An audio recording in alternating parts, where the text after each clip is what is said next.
Yes, good morning. You're audible. Okay. So till week 3, you have done everything, right? I mean, the assignment submission is over. So is there any doubt till week 3? Then we can start for week 4. Is till week 3 clear to everyone? The kind of questions about the infinitely many solutions or unique solutions, I think that is kind of, at least for me, it That was is difficult. from week 1 and 2, right? No, after the vector spaces, including the vector spaces. For an not a square matrix. Yeah, for not a square matrix. In the week coded assignment, we had some such questions. That is depending on linear dependence or independence you are talking about, right? Correct. Yeah. The link Okay. between linear dependence, determinant, and infinitely many solutions are the quicker way to solve for that. That is kind of tough. Yeah. Okay. But that's okay. You can go into week 4 topic. I don't want to divert. Okay. No, before going to week 4, I want to ask, is linear dependence, independence clear to everyone? Sir, I have the question, sir. Yeah. Sir, if for a matrix, if the rows of a matrix are linearly dependent, then the columns will be also linearly dependent, sir. I'm finding it difficult to understand this. I mean, rows and columns. How did? So row rank and column rank are same, right? Have you find that? I have not gone through the week 4 content. Okay, 1 minute. Let me share the screen first.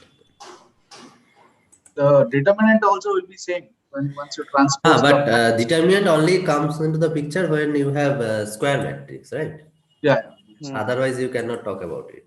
Yeah, for square matrix, definitely it is the same case because the determinant of a matrix and determinant of transpose of that matrix is same, right? Yes. Okay. Okay, so if A is a square matrix and determinant, you always know this is same. So anyway, what I was saying, rank of A is same as, so row rank of A is same as column rank of A. Yes. Okay. So suppose you have M cross N matrix, or say let's take an example, 2 cross 3 matrix. Okay. So do you know what row rank and column rank is? So please explain that. Please explain that.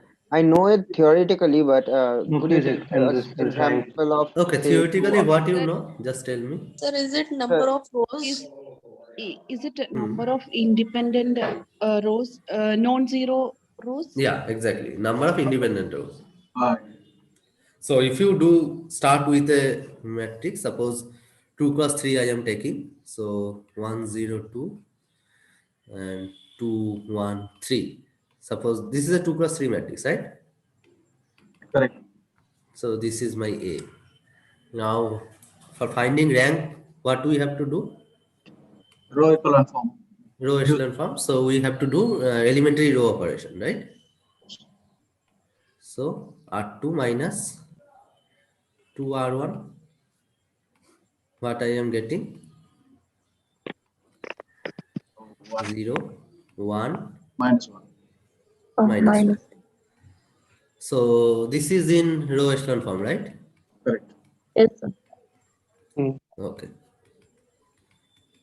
How many non-zero rows are there? 2. 2. So its row rank is 2. 2. I had a doubt here, sir. Yeah.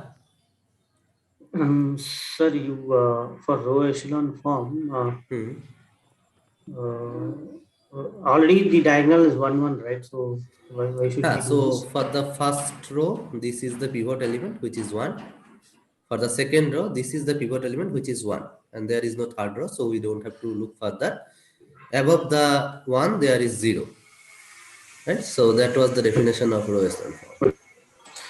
Sir, there's one more thing that is an important point, sir, actually, regarding the sessions that I have already made. So these morning sessions are not convenient at all, sir. Or 9:30. But there are some students who need morning sessions. They cannot attend in the evening. So we have to distribute this, no?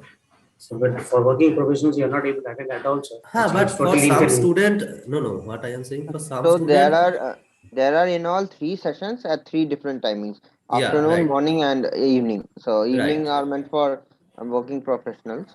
And no, there is no session for maths at all. Yeah, office hours. Last time there was a evening session, no? The last session was at the evening time. No, sir, no sessions. It was from 6 o'clock. Because it's actually totally favoring those who are able to like sort of have free time in the daytimes also. No, last session was Sir, from can 4, I ask you one doubt no? in this question? 1 minute. But what I am saying, last session was at 4, right? No, sir. 4 p.m. Those are all mornings only. No, 4. No, at 4. No, There was a session. We have a 4 session. I was present in the session. Maths 2, sir. Maths 2. Yeah, Maths 2. Susmita ma'am has taken that. Yes, madam was taking class. Yeah, sir, the problem. Take a look at the calendar. There is session. Yeah, you should update your calendar first. There is session at every timing, okay? Not only in the morning. Tuesday it was 4 to 6. No, sir, 4 to 6 doesn't help us because 10 to 6 is our working hour, normal working hour. Then there are some session from 6 to 8 also. Yeah, but that is office we don't hours, find and it. there are some session on Okay, 8. So, sir, don't bring these things. Let us continue, sir. Okay. Yeah, I think. Yeah. Sir, if the vector is, if the matrix is 0, 1 and 1, 0, what will happen in that case? So you are saying Or row echelon, 1, 0. Then what will be the pivot point? You can interchange these rows, right? That is also a row operation. So what you will get? So this is your row echelon form. So I'm having a lot of doubts in the linear dependence of the vectors. Do you suggest any reading materials or anything else apart from these videos? It's not clear to me at all. I'm not being able to solve most of the stuff. Like intuitively, I cannot solve. And if I go into the calculation, it will be a long process, right? So. No, I mean calculation means what you have to do. You have to just find out the solution of system of linear equation, right? That is the calculation part.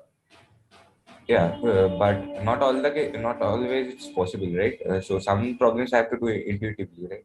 Just from the what I'm asking is I just have to develop the intuition on how to solve this. So to do that. So you can take a look at Friedberg's book. There is Linear Algebra by Friedberg, Insel, and there was one more writer. You can take a look at that book. Can you ping, sir? Sir, can you ping on the chat? No, textbook. This is, this is a book for BSc Mathematics, but the first few chapters are on vector space. So there are a lot of problems on linear dependence and independence. So for practice, you can take the look. Friedberg. Can you put it in caps? It's not legible, sir. It's not sir, legible. Book name. Google book name is I think Linear Algebra only. Linear Algebra by Friedberg. I think can you have that name in caps? I'm not able to read it, sir. Name is Linear Algebra. That's it. No, name is Linear Algebra. This is author Friedberg and Insel. Insel and Friedberg. Sir, can somebody type in chat box, sir? Yeah, somebody has typed. Should I ask you activity question now? So here the rank is 2. So I didn't get how the rank is 2. What is the 1 minute for the matrix?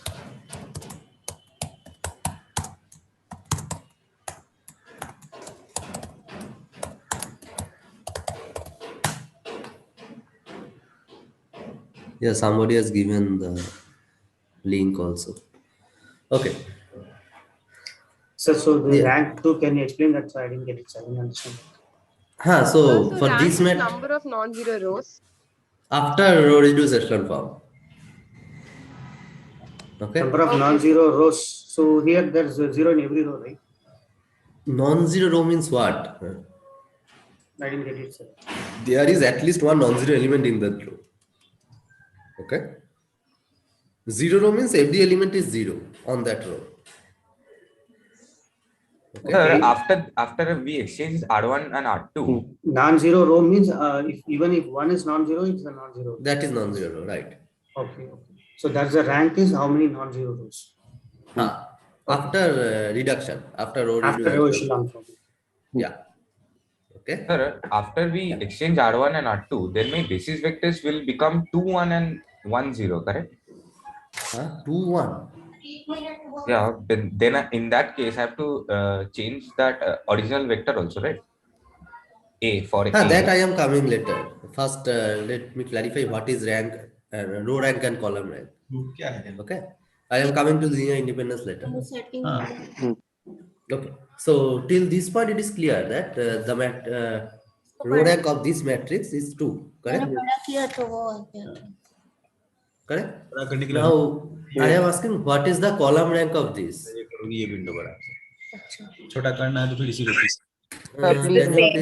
rank and column rank is the same. Someone audio is on, I think. Okay. Why row rank and column rank is the same? The reduced echelon form will be same. So yeah, so how many non-zero column after? 3.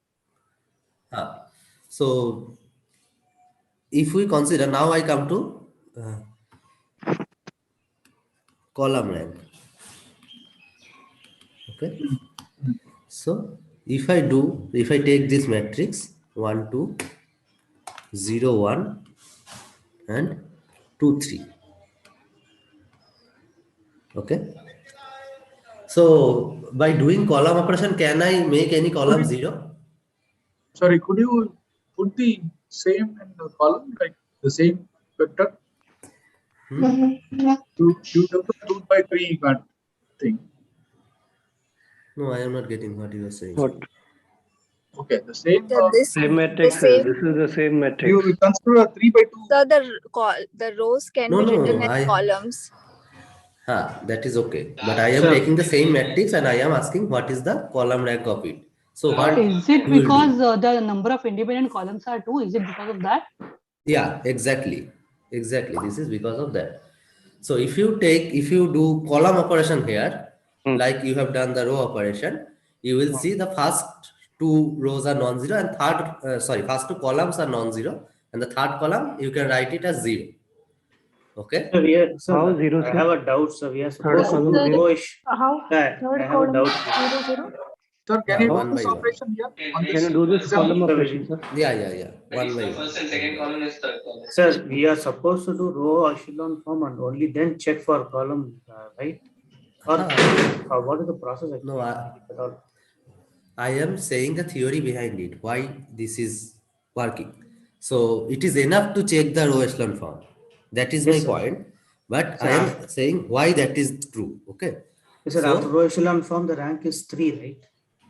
I mean, the column rank is 3, right? After row echelon. How? No. So row echelon form will only give you row rank. Okay.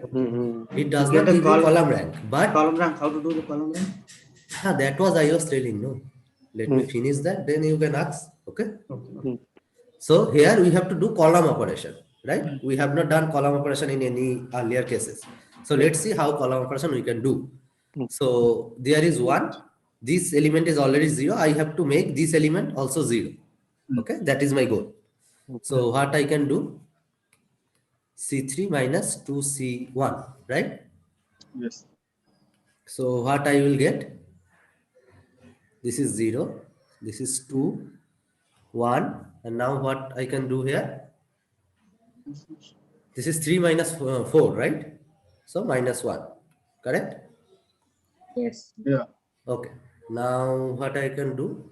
Now this is my pivot element. If we look So what is that, sir? C3 minus 2C1 means? I didn't get it. How are you getting 0 actually? So take this column, this is C3. Okay. Minus 2 into C1. Okay, here column wise is it? Okay. That was I was saying. No, I am doing column operation now. C3 minus 2 times C1. Okay, okay. Okay. 3 minus. Now I have taken this element and I want to make this element and this element to be 0. That I can do. Correct? So first is C1 minus 2C2 and the second one is C3 plus C2. Right? If I do these two operation, what I am getting, this is 0, 1 and this is 0. Correct? Yeah. So by column operation, what I can get? I can get one column 0 and two non-zero columns, right? You will get always one column 0 in case of. In this case, yeah, in exactly. This case, like yeah, in this type of case, we will get always like this, and there is a reason for this. Okay. Okay. So instead of this, instead of column operation, what I can do here? I can take the transpose. What some of you were telling. I can take the transpose of this matrix. So I get a 2 cross 3 matrix. Sorry, this is 2 cross 3 matrix. So 3 cross 2 matrix, right? So yes. 1, 2, 0, 1, 2, 3. This is A transpose, right? Now you do column operation. So now you do row operation. Sorry, now you do row operation. Now this row operation is basically the column operation corresponding to this matrix, right? In this case, what you have to do? R3 minus 2R1, right? In this case, what we have done? C3 minus 2C1, right? So can you see the relation between these two? Correct. In this case, whatever the column operation is, in case of transpose, that is becoming our row operation, right? So what I am getting? This is 0 minus 1, right? Now what you can do? Again, if you do the row operation, R3 plus R2, that will give you 0, 1, 0, 0, right? So this is your row echelon form. And if you want to take to reduce, then you have to do R1 minus. So can we safely say, in case of n into m matrix, if n is not equals to m, whichever is lower, that is the highest rank in that book?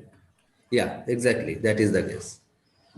That is the highest rank possible, but the rank may be lower than that. Yeah, that's why he said highest, no? So row rank of AT is 2, okay? Which is column rank of A.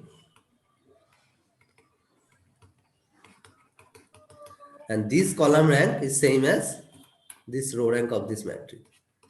Okay. So we know that, I mean, this is one example, but if you do the theory, I mean, for any arbitrary matrix, this is the case. So row rank will always be same as column rank. Okay. Excuse me, sir. You only have to consider the row operation. If you take the matrix, you do row operation, and the number of non-zero rows of the matrix after reduction will give you the row rank and column rank. Sir, so I have one doubt. That 102 you have written in the first matrix row 1. Is it you written in the row form, or that vector is written in the row form? Which one? That first row 102. No, I am not talking about vector now. I will come to that. First, let me Okay, clarify this. Okay. Sir, what does rank tell about matrix? I am coming. What do we mean? Sir, okay, so for calculating row rank, we are doing row operations, and for column rank, we are using column operations. Column operation, but in the hindsight, we don't have to use the column operation because whatever the row rank we are getting, that is the column rank. So we don't really focus about the column operation. That's why we are okay. That's why we are already talking about the row operation from the beginning. Sir, I have small doubts here, sir. Just the same screen, column rank A equal to 2. You have did the column wise. So even for the column rank, what you are going to ultimately, you are not looking at column wise, but the diagonal elements of 1. That is again only 1 you have to look at column wise. That is. Because if you are doing column rank, for column rank we are computing. So in that case also echelon form, like you are going to look at only row wise one, right? Not column. No, in that case, this is your non-zero column, this is your non-zero column, and this is a zero column. So there are two non-zero columns. That's why column rank is 2. Yes, yes, sir. But how is it different from deriving from the row echelon form? How is This this is not derivation? different. That is my point. No, these two are not different. Okay. So for any matrix, column rank and row rank is equal. That means. Row rank is equal. Exactly. So why this Exactly. is so? That's I am coming to that point. Okay. Why this is so? I am coming to that. Okay. So at least this part is clear, right? All are equal, so why do we have to find separately? Huh? If column rank and row ranks are equal, so we can find only one any of which is easier for us. Exactly. Exactly. That is the point. Now, the second question is, so this part is clear, right? What is row rank, what is column rank, and why both of those are equal, right? Now, what is the implication of row rank? So if we only talk about row rank, then it is okay, right? Because column rank is eventually equal. So what is the implication of... Yeah, sorry to interrupt. Can you just repeat why again? Why the two ranks should be equal? So in this example, I am not proving this statement. Okay, I am just giving you an example because proof is not needed for this course. Okay, eventually I can say why this row rank and column rank are equal. But in this aspect, if you do row operation of a matrix, then the number of non-zero rows is same as, so suppose you take the transpose matrix and do the row operations, then you will get the same thing. And that number of non-zero rows in this case is basically the number of non-zero column. That is clear? Yes, sir. So basically, this is your column rank for the transpose matrix. Okay? For the transpose matrix, the row rank is basically your column rank for the original matrix. Okay? Okay. Is it clear? Yes, sir. Yes, sir. Okay. Yeah, that part is clear. And that is same as your original row rank of the matrix. Okay? Okay. Now, what is the implication of row rank? The implication of row rank is basically the number of, some of you have already said that, number of independent rows.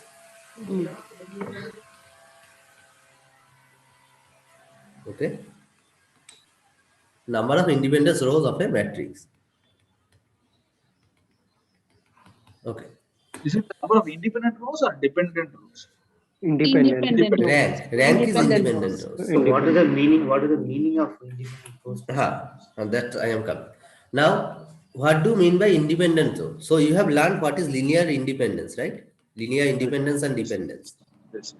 Independent or linear dependent.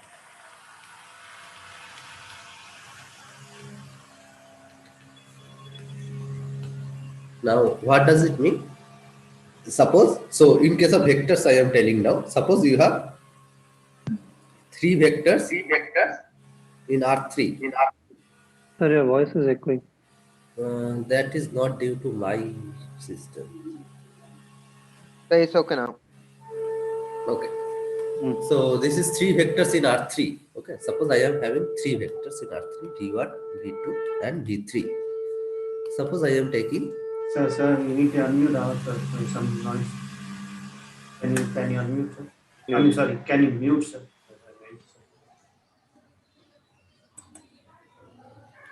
No. Okay. Suppose 1, 0, 1. I am taking an easy example now. This and this. Okay. Suppose there are three vectors. This is V2. There are V3. Okay. So can someone tell me whether these are dependent or independent? Independent. These are Dependent, sir. Dependent, sir. 111 is Dependent. Three can combination be of the other form two. of V1 and Exactly. So this one is the combination of other two, right? Yes. Now, if I write this matrix, write these vectors column wise. Okay, first write this as row wise, then it will be more clear. Suppose I am writing this row wise. Okay, so this is my matrix A. Okay, now I am doing the row operation. Okay, so this is first part I said, this is 0 already. This is 0 already. Then R3 minus R1. Okay, so this is 1 0 1 0 1 0, and this is 0 1 0. 1 0, right? And then what I am doing? I am doing R3 minus R2, exactly. So 1 0 1 0 1 0 0 0 0. Okay. So basically, what I am getting, R3 is basically a combination of R1 and R2, right? What we know already. This is 1 1 1. This is basically 1 into 1 0 1 plus 1 into 0 1 0. 0. So what this is my first one minus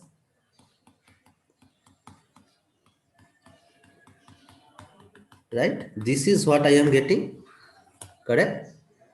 Yes. This is the linear combination. So this one is your R3, the last one, the rank, the row R3 minus R1 minus R2, and that's how I am getting a 0. That is the two row operations you are doing here, right? Yes, sir. Correct? And you are eventually getting a 0. So this tells us this last row is a linear combination of the above two, right? And you cannot make this to 0 because this is in row reduced echelon form. Now you cannot make any one of it 0, correct? Yes, sir. So these two, what are the remaining things that can never be a linear combination of each other? No. So these are always independent. So corresponding to these two vectors, the original vectors, this one and this one are linearly independent to each other. And this one can be written as a linear combination of the previous two. So the number of linear independent vector in this set is 2, which is the row rank of A, right? And these two rows are linearly independent, correct? Yes, sir. So this is clear why row rank is number of independent row. Is this Can clear? you repeat the last line? What you said? Yes, sir. Okay. So by doing row operation, if you make one row 0, what does it imply? It implies that you can make that row 0 by a linear combination of the above rows, right? That is the row reduced echelon form you are finding. That is the row operations you are doing, right? In this case, what you have done? You have made R3 minus R1 first. So basically you have doing this operation first. Whatever you get, and then again you are doing R3 minus R2. Then again you are doing this operation and you are making it 0. So basically this is your R3, this is your R2, this is your R1 and R2. So R3 is a linear combination of R1 and R2, right? Yes. That's why R3 is dependent on the previous two, and you cannot make any these two R1 and R2 0 by doing row operation. So the number of independent row is basically same as row rank. Clear, no? Yes, sir. Yes, sir. Can we take another example? Yes, sir, please. Yeah. So suppose this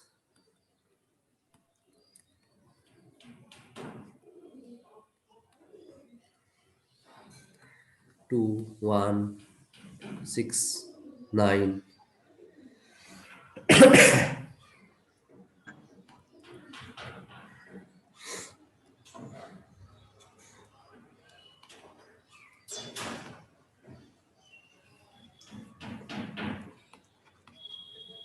Yeah. Suppose I am taking this matrix. Okay. Okay. So basically, what are the vectors I am taking? If I consider this in R4, so I have three vectors. V1 is 1. So column 1 and column 3 is column 3 is a multiply of column 1, right? I'll come to that. Okay. So first consider this as row. Okay, then I will come to the column thing. So 2, 1, 6, 9. And V3 is 5, 1, 15, 24. Right? Yes, sir. Okay, so I have 3 vector in R4 and I want to know whether they are independent or not. I have written this in row and I am going to do row operation to find the row rank. That will give me the number of non-zero rows, number of independent rows. So first what I have to do, R2 minus 2 R1, right? Can someone do what I am getting? Yes, sir. What? Sir, I have a small doubt. Like, if I take that, I have written it like 1, 0, 3, 4, 5, then I'm getting R4, right? And if I just take the columns, then I will come to the column. I will give this same example for column also. Okay. Please don't interrupt the flow. Basically, that will be more clarified if I take it in column, and I will come to the dimension also in the same example. Okay, just be with me. Okay. Okay, so what is R2 minus 2 R1? 0, 1, 0, minus 1. Minus 1. Okay, great. Now this is same. And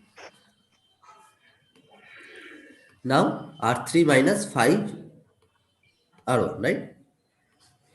So what I am getting? Can someone calculate it? 0, 1, 0. 0, 1, 0, minus 1, sir. Okay, great. Now what I have to do? R3 minus R3 minus R2. R2. R2, sorry, R2. So what I am getting? I am getting the last row to be 0, right? Yes. Okay. So is this in row reduced echelon form?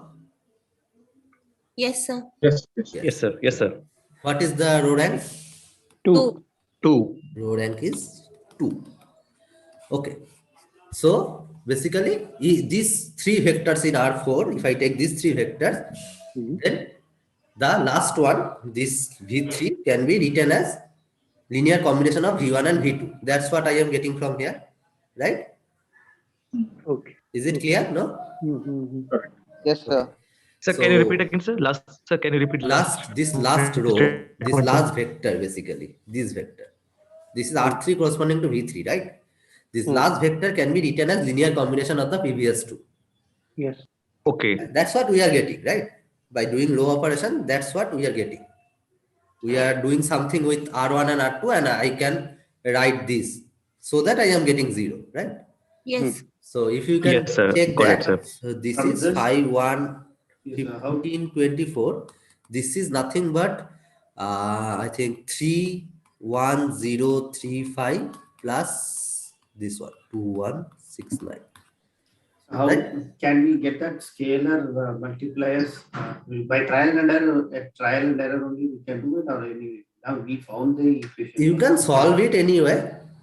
You can solve it, but here we can directly see it, no? Conversely, we can also claim that the second row is can be also 0. Like if on the row echelon form, if we do R2 minus R3, then the second row will become 0. Then my basis vector will change though. Basis vector will change, but anyway there will be 2 independent rows. Oh yeah, of course. Right? That is the fix. The number is fixed. Okay. Yeah. Right? Sir, in this case, so we can clearly say that the V1 and V2, these 2 vector spans the particular vector, right? Vector V. Vector V, which is vector V? I mean the span of this particular vector. Okay, if we say span of these 3 vector is basically span of V1 and V2. Yeah, right. Yeah, not V3. Yeah, you're correct, sir. Yeah, right. If you take any 2 vector, then the span of that is same as the span of all these 3. Yes, sir. The span part, sir. Span what is it? I will come to that. This has to be so R2, right? Not not exactly R2, but okay. The dimension will be 2. Because rank is dimension will be 2. Yeah. Rank is 2, so dimension will be 2 only. Then that's what I will. Dimension will be 2, right? Okay. So what I am saying, so if I take these three vectors and if I write this as row of a matrix, the row rank is 2. This part is clear at least Yes, sir. to everyone? Yes. Yes, Yeah. sir. So in this, Now, after the row echelon form, these three vectors, can it be seen as a linear combination? Is it possible to see this? that You have was I to have see only the written. original bit. This one. Okay, this is the This original is the linear vector. combination, right? This is the So original basically, if vector. we take this one on the other side,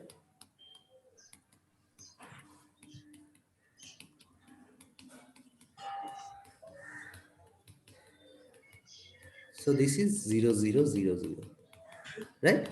Correct. This is the linear combination. Yeah. No, from the reduced form, can we write a linear combination? Not. I am not getting what is that. There is a reduced echelon form.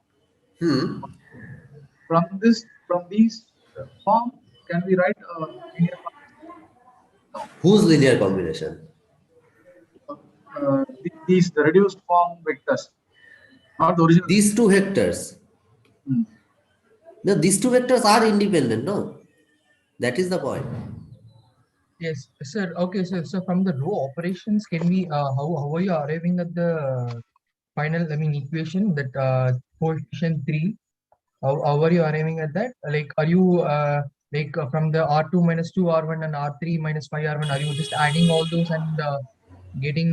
Basically, there are, so R3 is minus 5 R1, and there is minus 2 R2, and there is minus R2, right? Yeah, so minus R2 and minus 2 okay.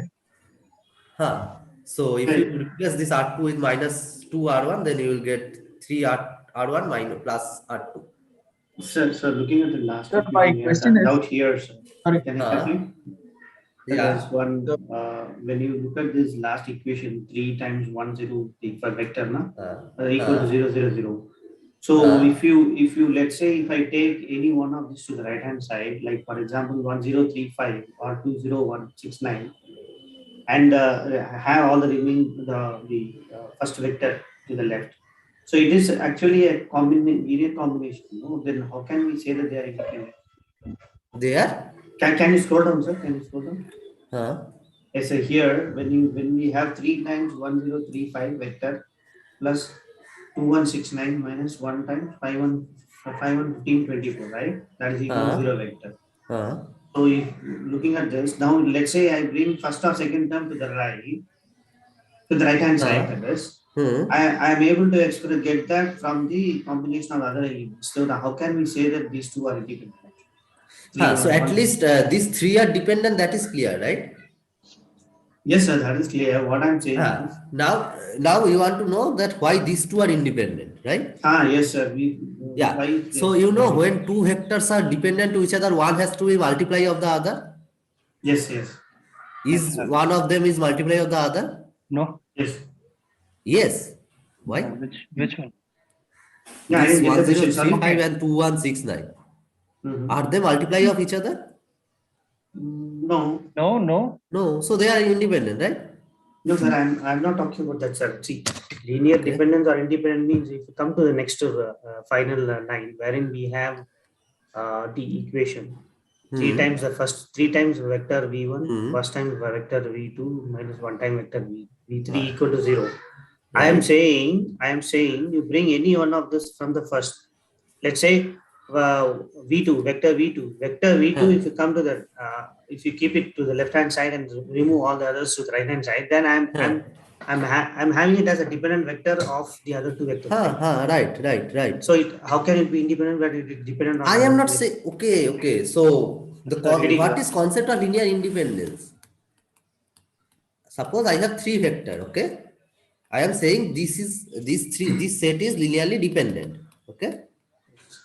That means if I take, there is at least one vector that can be written as a linear combination of the other two. Okay. Yes, so this combination is basically giving us, if you can choose any vector, suppose I am choosing v1, then v1 also can be written as v2 and v3.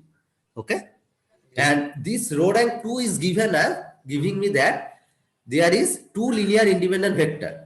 So this v1 v2 is linearly independent, If we choose V2 and V3, that is also linearly independent, and V1 is V1 and V3, that is also linearly independent. Combination of I am not saying independent, but particular all vector three are is linearly dependent. independent. That I am not saying. No, it's not clear. So somebody is interrupting. What I'm saying, okay. V1, V1 and V2 and V3 we have. Now, for V1 and V2 are linearly independent. You are Independent. saying, yes. Yeah. So because we are expressing the vector V3, okay. Here we are getting the vector V3 in terms of V1 and V2. And equation equals to 0. My question is, when you look at V2 alone in the above equation, V2 is 1, the other is in the middle term. I am bringing all the others except the V2. Then then it is dependent on the first for V1 and V3, right? Then how can it is an independent vector? That's my question. No, see. Can you bring I am writing 3V1 plus V2 minus yes, V3 is 0. This is the combination, right? So my just one minute. Let me finish. Let me finish. Okay. So you can write V1 like this. This you can write. V2 you can write this. V3 you can write. Yes, sir. This. So any two vector, take any two vector, you can write and take some linear combination, you will get the third vector. Okay. That's why this is linearly dependent. Okay. Yes, sir. Yes, now sir. I am saying any two vector of this must be linearly independent. Choose any two vector from this. That will be linearly independent. Okay. I am not saying this is fixed. V1 and V2 is not only this is linearly independent. If we take this one, this is also linearly independent. If we choose this one, this is also linearly independent. Okay.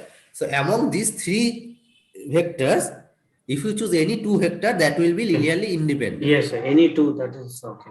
Otherwise, yeah. Okay. Clear, no? Yes, sir. Yes, sir. Because if you choose any two, they are not multiply of each other, multiple of each other. So they are linearly independent. But whenever you are adding the third vector in one of this set, then you can write the third vector as a linear combination of the remaining two. Yes, sir. Yes, sir. Because any two, if you take, you cannot have express it as an equation like that. That's why. Right? Exactly. Hello, sir. Yes, thank you. Yeah. Is there a need of doing this row operations to see that the vector is dependent or not? If you can find from the equation itself, then it is okay. I mean, this is one way to find it. So how did you get this equation 3v1 plus v2 minus v3 equals 0? How did you arrive at this equation? Given in this.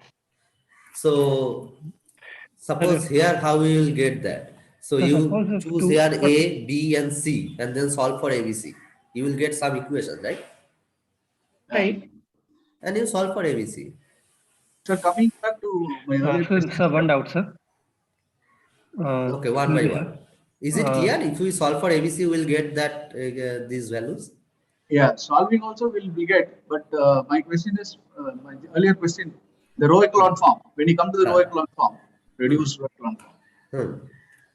Here, the third vector, which was the 5, 1, 15, 24, can be very easily expressed in terms of the first two rows, right, of the reduced. Right. Rather than trying to find the original vector linear combination. This could be easier. Is that the way? Can you repeat the question? I am not getting. For example, 5, 1, 15, 24 is the third vector, which we are trying to find the combination. So instead of trying to find the linear combination with the original vector, if we try to find the linear combination using the reduced row echelon form first two rows, then No, you equation is cannot do little that. easier. It is 5 times the first row minus 1 time the second row. How you can get that? The first time, 5 times the first row minus 1 time the second row will give the third. Minus yes, sir. No, there are these operation also, no? Plus. Here, reduced form. 5 after R1. the reduced form. 5 times R1 minus 1 time R2 is the third vector. So is this something valid to see or? Here, these two vectors are you talking about? Yes. In this so what is the combination you are writing here? 5 times the first row minus 1 time the second row will give third vector. That won't give 5 times So will it R1 give plus 0, 0, 0, 0? R2. No, it will give 7 and some 7 Is and it? Is it the same? You Yes, check sir. it. No, it will not, times- it will not be same. End of the day, you need to It get will not 0 same. from the original vector, right? Sir, first time the first 5 times the first row minus 1 times the second row will give you the original third vector, which is 5, 1, 15, 24. That should be the case. Yeah, right. Because that's what we have done. But you don't want to write it a linear combination of these two, no? You want to write it linear combination of these two. You can just check what the we have third started column, with. right? 3 and 0. There is no combination column possible will that will be- give you another 0. Yeah, third column will be 26 if you add 5. Add this 25 minus 1. 15 24. He is just adding. He is just adding this 5 of this R1 and plus R2. He is doing that. Yeah, that will satisfy one of the axes. Like take the third column. There is no combination of 3 and 0 that will give you 0 except 0. And if we are trying without row echelon form, so my point is by writing linear combination of these two, if you get the third column, that it is the third column. That is right, because that's how we get this row operation. Okay, but that will give you only the linear combination of these two vectors, which you don't need. You need the linear combination of these two vectors. What you have started with. Okay. So adding to the question that was discussed, like dependency of the set linearly dependent, like you said, like a set which is linearly dependent, but any two V1, V2, and V3 are linearly dependent, right? This exactly here. V1, V2, V3, you claim that linearly dependent, but V1 and V2 are linearly independent. Any two are linearly independent, right? Right. So this can be arrived from the fact that subset of any linearly dependent set is also a subset, like a superset of any linearly dependent set is also a linearly dependent set. Right. So that we is can obviously true, no? We can derive it from there also, no? Without checking for the values. Yeah, right. Yeah, I mean, that is anyway true. If we have any linear dependent set, and if you add more vector, the set is still linearly dependent. No? Correct. As you said, V1 content was like that, no? Yes. So as you said, V1, V2, V3 are linearly dependent, right? Right. And to check that if any two, V1, V2 maybe, or V2, V3, or V1, V3 are linearly independent, so do we have to check it for every, like V3 can be a linear combination of V1 and V2, or V2 can be a linear combination of V1 and V3, or V3 can be a linear combination of V1 and V2. Do we have to check all three? No. That will come from the You same don't have to check, equation. no, that is the point. That will come from the single equation itself. Any equation will do. One so you just have to no. How will I arrive at the conclusion, right? No, that's why we are doing the row echelon to find out which one of these is actually linearly dependent. That's why. So if you take two vector, if they are linearly dependent, then one must be multiple of the other, right? Yeah, I don't know which one is the multiple of the other. The 0 rows. So is there any two vector which is multiple of the other? That I have to check now. It can be V1. Multiple you can check directly, no? That's why you are doing the row echelon. If the numbers are large, numbers are maybe prime numbers, then I won't be able to like check, no? Then but you at least, so that is the point. You at least know that in this set, the rank is what? The row rank is 2. What does that mean? In this set of vectors, there are two vectors which are linearly independent. Correct. And if you go by this form, this is your first, this is your second. So you already know that V1 and V2 are linearly independent. If we take these two vectors, they are linearly independent. That we know, right? Correct. Okay. Now from here, suppose I am just substituting, I am just taking this row and basically I am doing R2 minus R3. So in that case, I am getting the second row to be 0 and the third row is non-zero, right? Correct. Yes, sir. So that is also basically what I am saying. In this 3 vector, if you take any 2 vector, That will give Sir, you in a this linear case, independent set. Okay. the first. Is it clear? Yes, sir. Yes, sir. Clear. Clear. Okay. Good. Clear. Okay. Now, so what I have done here, I have taken a 3 vectors from R4 and I am getting that this has rank 2. So basically there are 2 linear independent vectors. Now, suppose I am taking, so this is 1035, 2169. Let me write this here again. 103635. What was V2? 2169.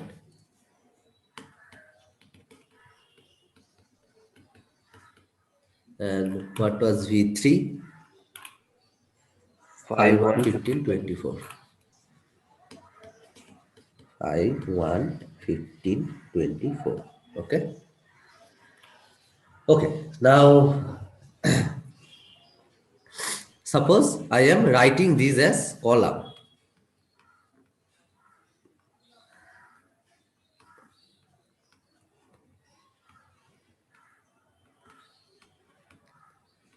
Okay. So I am writing all these vectors by column. Okay. And I am starting to do the row operation. Can you guess what will happen? How many non-zero rows I will get? Same, sir. 2, right? Yeah. So let's check what happened. Okay. So this is the first operation I am doing. So here the question remains, I asked you earlier, right? Whether this A vector now is in R3 or R4? I am coming to that. That was my point. Okay. I am coming to that. So 0, 0, 0. First of all, A is a matrix. A is not a vector. And R4 minus, suppose 5, R1, right? So 0, minus 1, minus 1, right? Yes, sir. And again R4 minus R2, R4 plus Sir, plus R2. R2. So 1, 2, 5, 0, 1, 1, 0, 0, 0, 0, 0, 0. So this is row echelon form, and if you want to take reduce, then again you have to do R1 minus 2 R2. To calculate the row rank and column rank, we have to, row rank, we have to make it reduced row echelon form or just. No, just a row echelon form will be enough. Okay. Yeah. So, but I am doing that. So 3, 0, 1, 1. Right? This one I am getting, right? So again, in this case also, row rank is 2. Right? This is clear, no? Yes, sir. Why does that happen? So I have earlier said that this row rank and column rank are same. Now basically what I have done for the transpose matrix, that is basically the column operation for the original matrix, right? Because here all the rows are columns. Yes, sir. Okay, so without doing that itself, from here only I can conclude that if I write these 3 vectors as column vector, then also I will get the column rank to be 2. Okay, so that is what we are verifying, what we have said earlier. Okay, now suppose I have this matrix, I don't know these vectors. Okay, I don't know this vector, I am starting with this matrix alone. Okay, now I can consider all these rows as a vector in R3. Okay. Yes, sir. So what I am taking, my first vector, I am writing V1 prime, 1, 2, 5. This is the first vector. 0, 1, 1. This is the second vector. This is the third vector. And this is the fourth vector. Sir, here I have a doubt that you take this one, this row wise, this is a vector. Why you not consider column wise as a vector? Is it only the protocol, or is it only the protocol? I have already considered this as column wise. No? That's what I have started with. This Now is I am column saying, wise. That suppose was we row are wise actually. suppose we are taking this as column wise. Okay. Can we change that V4? It's 5, 9, and 25. Yes. 5, 9. Sorry, 5, 9, 25. 5, 9, sir. Right. Thank you. Okay. So these 4 are vectors in R3, right? All these are vectors in R3. So what does it give? So if I take these vectors, these 4 vectors in R3, this set,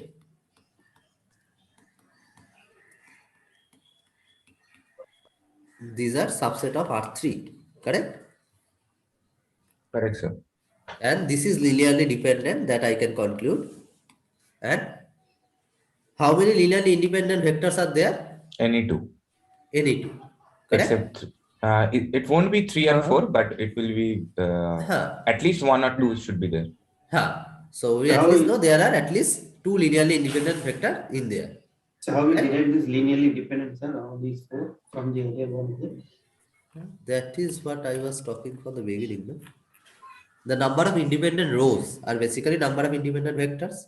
I mean, we are considering row as the vectors. Yeah, right. So this is the first vector, this is second vector, third vector, and fourth vector. So by doing row operation, I am getting there are 2 non-zero rows. That means these 2 non-zero rows are linearly independent to each other. Okay. Is it clear? Yes, sir. Okay. So So here let's linearly dependent. These 4 linearly independent. V1 prime, V2 You prime, have written there V4 from linear dependent, not independent. these 4 are linearly dependent. This set is linearly dependent set. So all 4. Okay. From where This set. I didn't get it. These 4 are linearly dependent. All These 4 are linearly dependent. Exactly. How, sir? How I didn't get? And there's missing link for me there. They're getting zeros now. Then it is these dependent. 2 are 0 rows, no? Okay. So how many non-zero rows are there? 2. So how many non-zero vectors will be there? How many independent vectors will be there? 2. 2, right? We have 4 vectors. So these are linearly dependent, right? Okay. Thank you. Yeah, got it. Sorry. Got it, no? Okay. Great. So what I am getting, okay. So if you can observe also, this V3 prime is basically 3V1 prime, right? Right? Correct. Yes. Right. V2 prime. Okay. So excuse and what? Yeah. Yes, sir, as you said that the rank of A is equal to rank of A transpose, right? And then what if the condition in the set contains A is equal to A is equal to minus A transpose, then what is the rank of A? What? So if there is a set such that A is equal to minus A transpose, what is the rank of that A? You tell me what will be the rank. So same. You are just adding a minus, right? Yes, so same rank. Same. Yeah, same. Yeah. Because you just at one operation you just multiply 1 with every row. You will get back the original one. Then calculate the rank. That is same. So sir, V1, V2, V3, V4, these 4 vector now represent a subspace of R3. Vectors. R3. Yeah, right, okay. right. But it has only 2 vectors. It has only 2 independent vectors. Okay, so is it denoting a 3D plane? What geometry it is denoting? Yeah, it's a plane on R3. Okay. Its dimension is 2. Sir, then I have 2 follow-up questions in that. That is, one is of course, if not specified whether it is R3 or R4, and it is noted like X, Y, Z in something in R3 or R4, I have no way of knowing the matrix form. Why? That is true. I don't know whether it's in R3 or R4. I should write it column. So what you have given? I mean, we have given something, no, in the question. Yeah, that is what I'm saying. It has to be explicitly mentioned in the question whether the matrix is in R3 or R4, right? It will be there. No matrix. I mean, suppose you are given a matrix, okay? This matrix. Yeah. So you can consider these row vectors in R3, or you can consider the column vectors in R4. That will not change anything. Yes, but okay, of course. Okay, right? Okay. And one more question is that the way you explained, right? Here the independent set are 2, 1, 0, 3, 0, 1, 1. But at the same time, if I take the first row and the fourth row, then they are also linearly independent. Yes. You tell But at the same time, first row and third row are not linearly they independent. are not linearly independent. Yeah, exactly. I have no way of knowing that just by looking at the just by row doing the row operation, you don't know that. Then how will I know? Like, then what you will have be to write this combination. What I was writing. I have to check for the every two, right?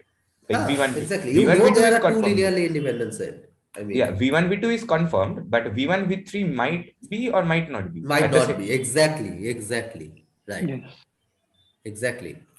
So then you have to check whether one is multiple of the other or not. Isn't it better if I take the all, like I know if a linearly independent set exists and there's a subset of a linearly independent set, then that will be linearly independent too. Then I can directly check for all 4 or all 3, like V1, V2, V3. If I check, then I can easily conclude that V2, V3 are linearly independent. You can check, no? At the same time, if I take all 4, like V1, V2, V3, V4, then I can I say that V1, V3 are linearly independent? What? I'm saying, sir, subset of a linearly independent set is a linearly independent set. So if I check for all 4, V1, V2, V3, V4, and like we have done here. Yeah, and if it turns out to be linearly independent. Linearly? Independent. Okay. Then I can easily conclude V1, V2 or V2, V3 or V1, V4 are also right. Hello, sir. Right. Okay. Yeah. Sir, that's it. Sir, actually, you can't say which one is linearly independent set. No, from this two operation, I can only say that V1 and V2. Sir, how can you say that V1 is linearly independent set? Linear combination is not unique, sir. I can make the first row 0. No. How these row operations are possible? That is the point. You cannot make first row 0, even if you try. First row is not. Why can't? No, you can. You can. Change the matrix. What will happen? Yeah, you can. 1 minute. 1 minute. You can. That is not the point. Yes. Here, the row operation, what is doing is basically you are keeping. So, okay. So let me finish this. Then I will get back to this question. Yes. This will be very clear. Okay. Okay. I will come to this question. Yeah, that is a good question basically. Okay, so this one is one linear combination, and G4 prime is basically what I can do. This is 5 V1 prime minus V2 prime, right? That's what we are getting. Correct? These two combination I can write. Correct, sir. Yes, sir. Correct. So here at least we know how we have done this operation. This V3 prime can be written as linear combination of V1 and V2. V1 prime and V2 prime, and even you can say that coefficient of V2 prime is 0 here. So basically, if we consider V3 prime and V1 prime, this set, this is not linearly independent. So this is basically linearly dependent set, correct? Okay. The V4 prime and V4 prime and 5V1 prime and V2 prime from there. Sir, you said now that I can make V1 and V2 is 0. Can I 1 by 1? Yeah, please. V4 prime equals 5V1 prime and V2 prime. From where, sir? From where you get that actually? You write it. I just calculated it. Nothing else. Multiply 5 with this minus this, you will get this vector, right? Yes, I'm saying how that equation for it. Dependency. No, I have just calculated. There is nothing I have done fancy here. Okay, you just write A and B here and solve it. Okay. Sir, okay. You said I can write V1 and V2 as 0 in row echelon form, right? Can I? No, I am not saying that. Okay. So what row echelon form is basically doing? Row echelon form should start from 1 at the top. You cannot have 0. That's not a row echelon form. Sir, see, your element 1 should be 1, right? A11 should be In 1. row echelon form, it will say the number of linearly independent vector, but not which one. But in this procedure, V1, what I am V2 or getting? V3. You can exchange any. No. See.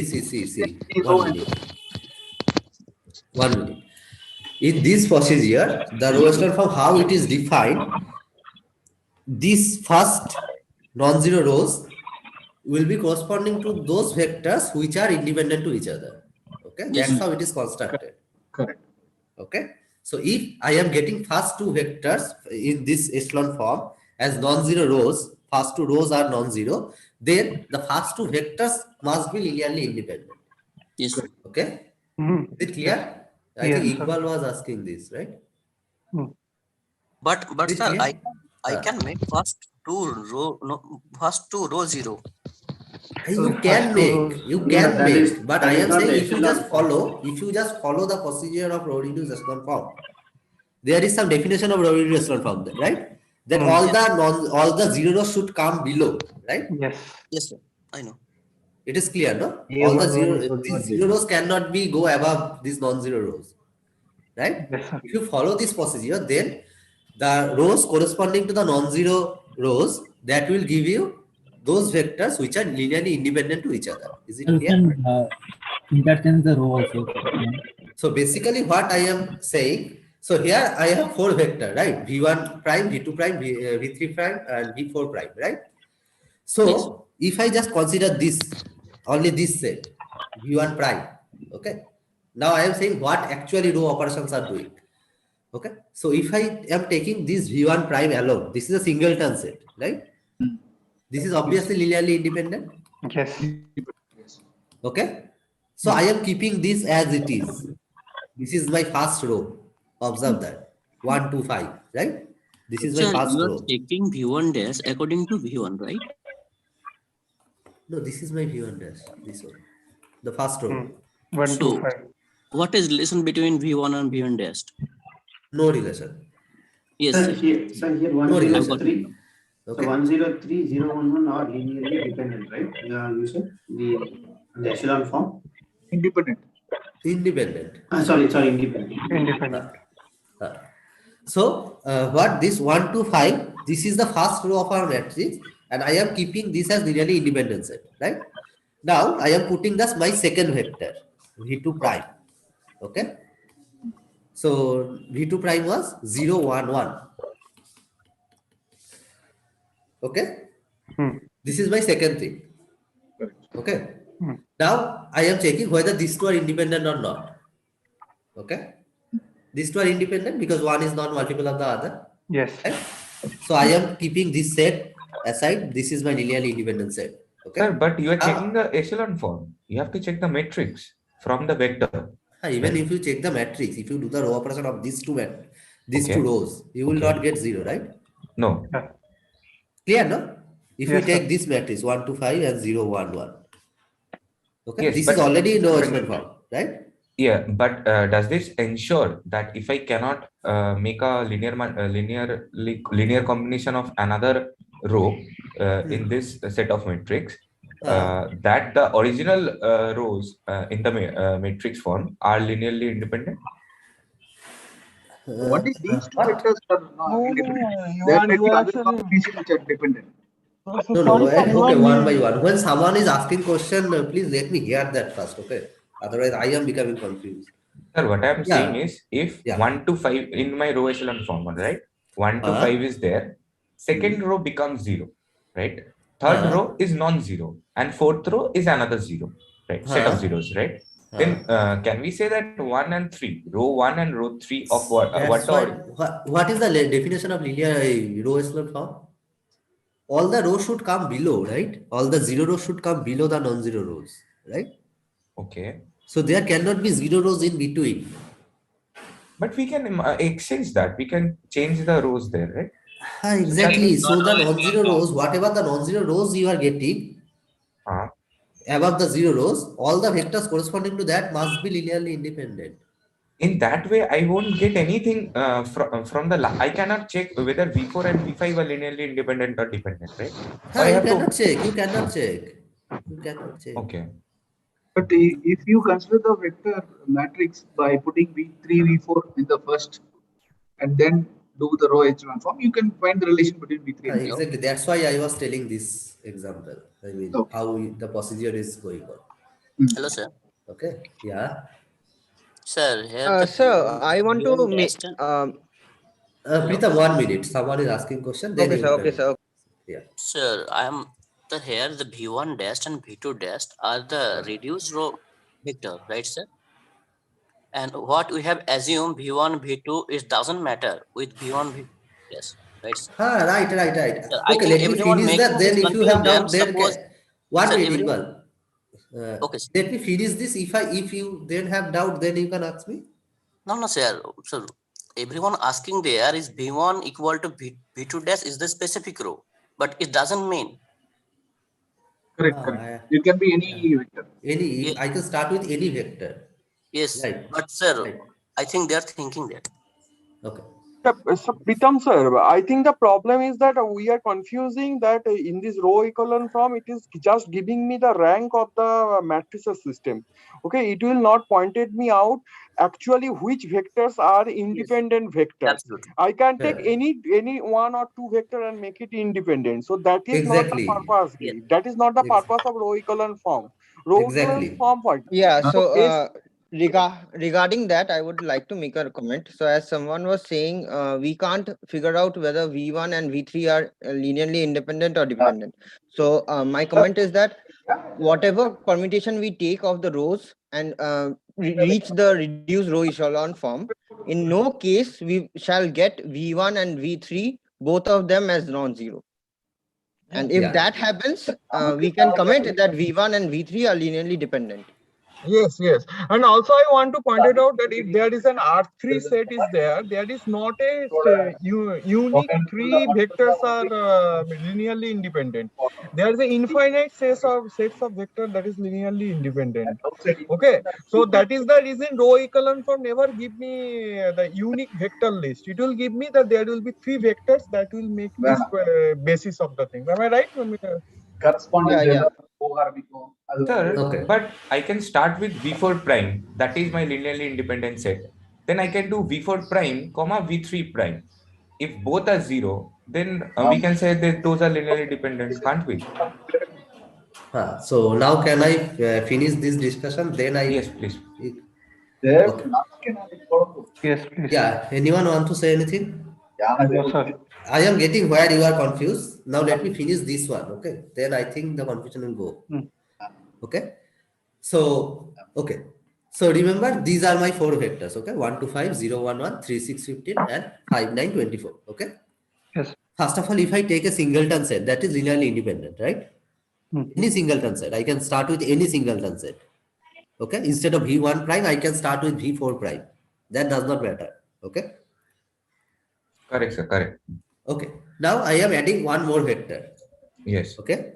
I am writing it as second row. So first do it in the same chronology which I have written here. V1, V2, V3, and V4.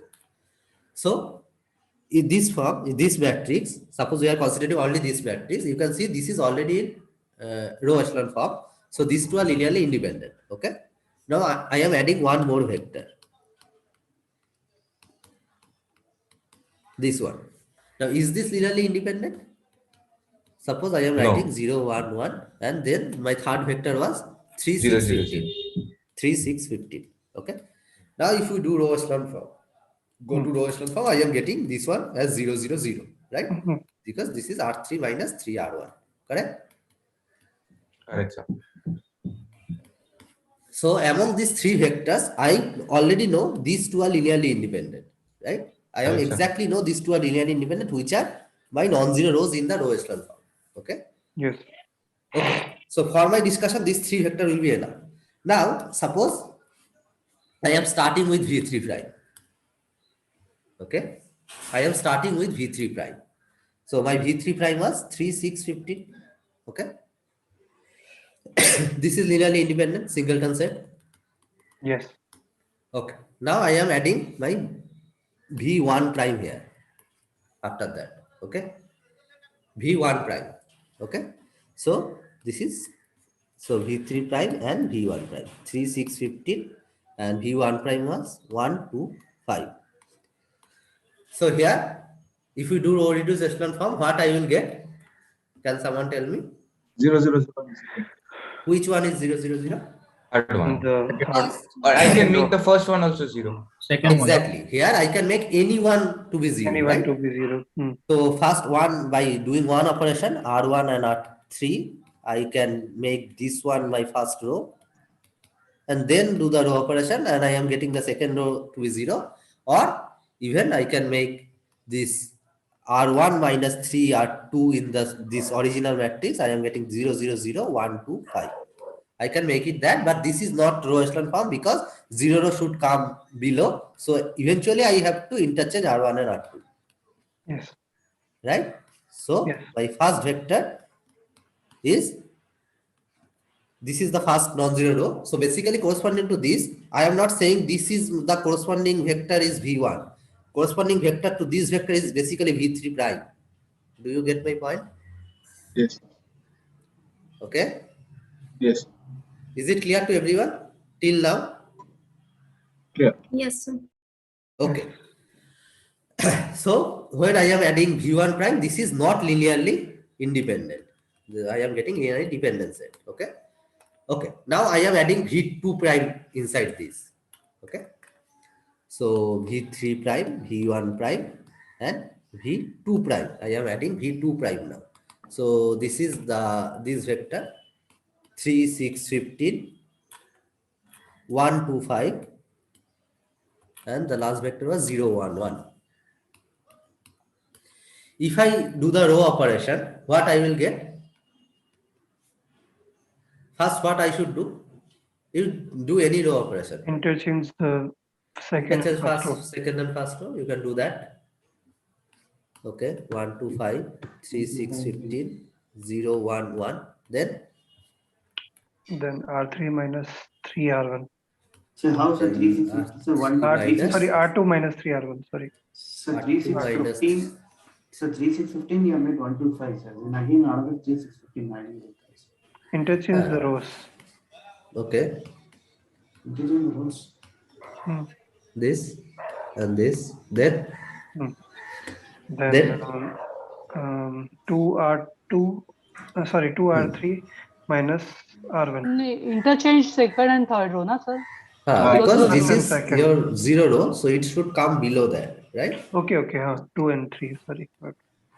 So, so can you do that interchange rows? I didn't get that check. Which one?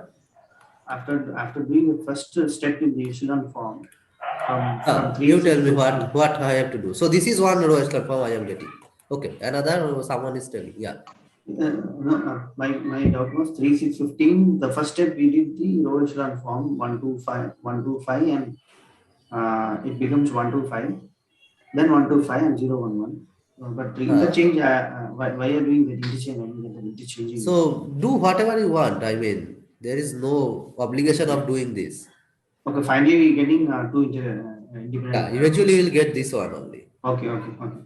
Okay. Okay. So here what we are getting. Here what we are getting. V3, V1, V2 are in a dependent set. V2, V3, V1 are dependent. Can we point out which one are linearly independent? Yeah, V3 and V2. 1 to 5. V2. 1 to 5, yeah. V1, V2, 1 and 3. There's no V2. V1 dash and V2 dash. Either V1. Why these two are linearly independent? Because the first row echelon form two matrix are non-zero. So V1 dash and V2 dash are linearly independent to each other. Why? No, sir. V1 and V3. We have started with V3, no? We have interchanged R2 and R3 with. So V1 and V3. V1 and V3. But is V1 and V3 linearly independent? Yes. No, we have already done that. You are applying that this is echelon form. It is not, now it is not V3 dash. It is other V2 double dash V1, you can say. Exactly. Not V3 dash. Exactly. Yes. Yeah. So is this giving us this V3 prime and V1 prime are independent? No, right? No, sir. Because we have already shown that these two are not linearly dependent, not linearly independent. Correct? because one is the multiple of the other, right? Yes. So here only we know that there are some two vectors which are linearly independent. Yes, absolutely. And we also know that these two are not linearly independent because they are multiple of each other. Correct? Yes, sir. Is it clear? Yes, sir. We can further reduce this row echelon, right? Which means V3 prime. What? This one? Yeah. What we can do? I mean, we can make it 0, but yeah, we can make it 0, right? Yeah, that's but what eventually these two will be non-zero. yeah, that's. Sir, when you exchange R2 with R3, right, we can directly say that V3 and V2, right? You have written the matrix as V3, comma V1 as comma V2. Then we can directly say V3 and V1 are linearly independent set. But is V3 and V prime are linearly independent set? Linearly dependent set. Here you are taking a different V1, right? If you are checking that, like V3 no, and this V2. Is my V. This is V3 prime. And this V2 is V1 prime. and This V2. is V2 prime. V3 and V2 are linearly independent. Exactly. These two are linearly independent. Correct. I am getting that by exchanging the R2 with R3. Exactly. So if you just reach till a row reduced echelon form, that does not confirm you which vector are independent. Okay? It is only giving you the number of independent vector. Is it clear? How can But I am getting that V3 and V2 are linearly independent set. From this one? Yeah, from How? this one. How? V3, V1, V2 I have taken. So right? here these vectors are not changed. That's why you are telling. But that's what my point was. No, if I take these two vectors. Yeah, then it will come as 0, and if it comes 0, then those two are not linearly independent. Those two are not linearly independent, but among these two there is one independent vector, right? If you consider any one of them, that is linearly independent. That is true? Yeah, linearly independent, any one vector, singleton vector is a linearly independent. That can be either V3 or V1 prime. But from the row reduced echelon form, you are not getting which one is it. That can be any one, right? Sir, I'm getting now. Sir, can you scroll down a bit? Sir, can I? Sir, here I have taken V3 prime, V1 prime, V2 prime, correct? And the last row echelon, I have exchanged R2 with R3. So in the main vector, I can take V3, V3 prime, V2 prime, and V1 prime. And but here, my point is here it is remaining unchanged. That's why you can say that. But for some operation, this can be distorted. You can get some different vectors here, right? Here we don't have to do such operation. That's why these vectors remaining intact. But does not guarantee that every time this vector will remain intact by row operation. Yes, sir. I'm not understanding this part, sir. How can we find which one is independent? Okay. Even if this vector actually, as Sarah is saying, actually what it means is here is after doing the echelon form, sir, I'll try explanation. Yeah, go ahead. Yeah. See, we have taken V3 prime, V1 prime, V2 prime. We have did this echelon form and we arrived at two non-zero rows, which says that there will be two independent. But exactly which vectors are independent ones, we cannot say at this point of time. That's what we're saying, right, sir? Okay. Yeah, right. So I'll just raise a question.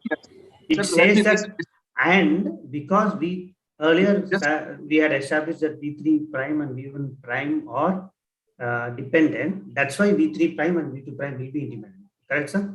Yeah, correct. But we are getting the information V3 prime and V2 prime are independent. Sandeep, is it? Yes, Sandeep. Yeah. So basically my point is here, you are saying that this is your V1 prime vector, this is your V2 prime vector, right? No, first one is V3 prime vector, second one is my V2 prime vector. First one is V3 prime vector. Why you are saying that? One to one like that. 365 is there now. So I have not changed R2 with R3. Only thing I have exchanged is R2 with R3. So V1. No, there is another exchange, R1 and R2. So here I have exchange, no? It is actually V1 prime, V2 prime, V3 prime in the last. And one more thing, sir. So if you get, so that's my point is it is does not confirming in the original form that these vectors are exactly in the same order or these are intact. This may be distorted from the reduced echelon form. Even if you take the v1 prime and v2 prime vector, those are independent vectors. Exactly. Yeah, those are independent vectors. Those are But yeah, one minute. it. Here you can see these are not the same. These are exactly the same, but it may not be the same. No. Same For in some operation, it can get distorted. It may not So be the suppose same I for am suppose I am doing another operation for getting the operation reduced echelon form. Okay. Okay. So 0, and now what is this? 3, Sir. right? 3, sir. So the now point can you that say which one is Sandeep V1 and which one is V2? V1 and V2. I don't have to check for what coefficient. Sir, we have to keep a track of How the do number you of know this is interchanges. V2? Yes, sir, that's the point. Sir, we have to Because keep a track of the R2 with number of R3. interchanges actually. Sir, I think I'm just counting the interchanges exactly. So how many times I'm interchanging this form? So if you with keep another track, form? then it is okay. If you keep track of this interchanging, then it is okay. Yeah, I have interchanging only 2. If in whatever the position I will get 0, I'll just discard that, and whatever position I will not get 0, those will be independent. So you have to keep track all this operation, right? All this interchanging operation. Yeah, just interchange. That's it. No Yeah, linear combination, you can just do that. interchange. You can do that. You can do that. No issue there.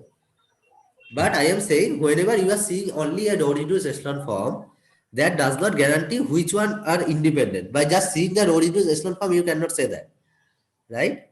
Yes. Sir, can we think of it as a, like counter? Let me give an example. Okay, let me give an example. Suppose there are 10 vectors in R9. I am giving. Okay, 10 vectors. So it is very difficult to tracking which row we have changed. 1 minute. Suppose I am giving you 10 vectors in R9. Okay. Correct. And I am saying you that I have written these as row, and after row reduced echelon form, I am getting first 4 vectors, first 4 non-zero rows, and all these are 0. Okay. Correct, sir. Now, can you tell me which one are independent? Yeah, first 4. If the first 4 are not linear combination of the other, then we can easily say no. Why? Why can you say that?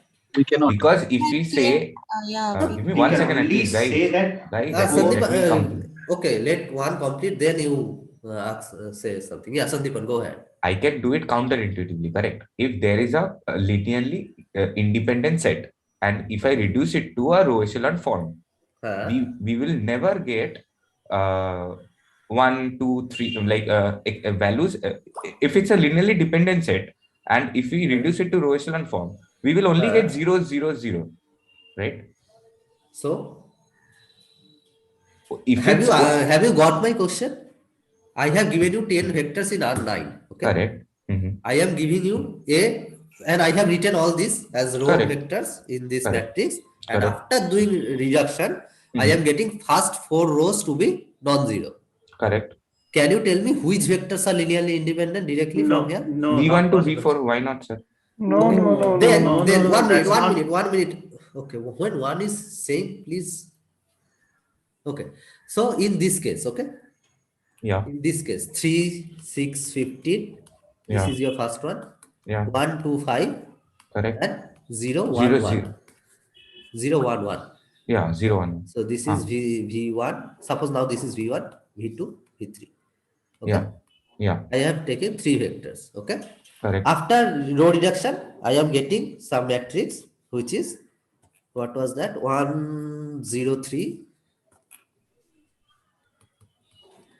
0, 1, 1, 0, 0, 0. This is the row reduction form of this vectors. If I have written it row wise. So these 2 are non-zero rows. Can you tell me which 2 are linearly independent? Okay, we just have to check how many interchange operation I have performed. So only by seeing the reduced matrix you cannot tell. That was my point. Okay, got it. Yeah? Yes, sir. Yeah. So here you cannot say that first 4 are linearly independent. You cannot say that. You have to track the operation if you have to say that. Yeah, correct, sir. Okay? That was I was telling from the beginning. Okay, sir. Got it, sir. You have to check. If we don't do the interchange, so if we don't do the interchanges, then can we say? Yeah, then we can. But then you may not arrive at a matrix which is row reduced echelon form, right? This is not row reduced echelon form. Yeah, I'm just saying that then it will be like the zeros. The rows which are dependent, I will get zeros in any form. It may not be at the last. It can be at the first or in the second or in the third. Right. But Then those you can rows will say. be dependent. Then we can say, right? Right. Okay. Yeah. But sir, we can reach a reduced row echelon form without interchanging as well. Interchanging is not necessary. The point here is we are doing the row echelon form, we can find which vector. But if we don't do the row echelon form and we are given with the row echelon form, we cannot find.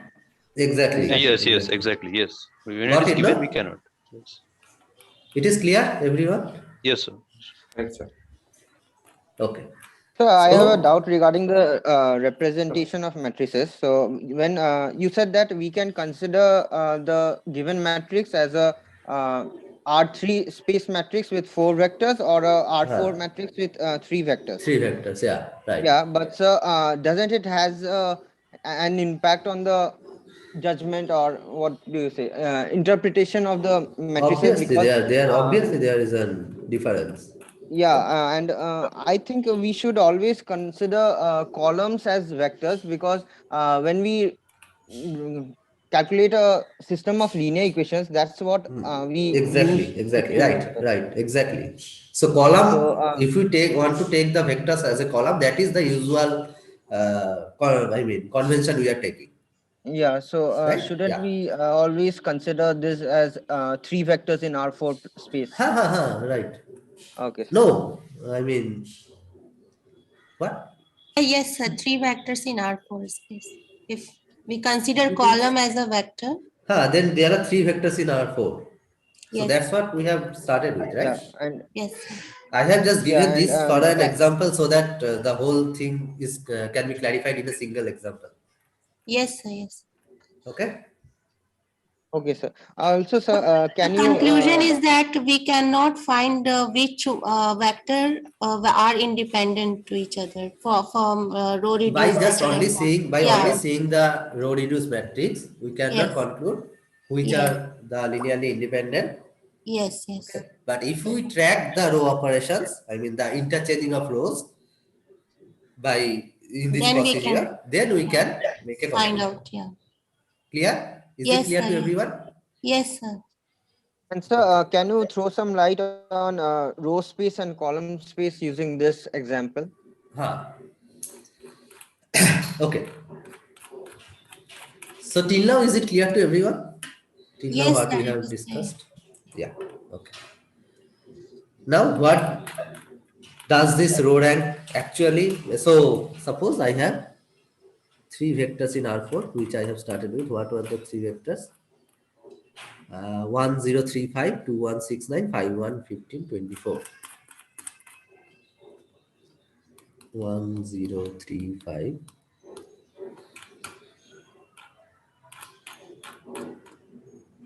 2, 1, 6, 9.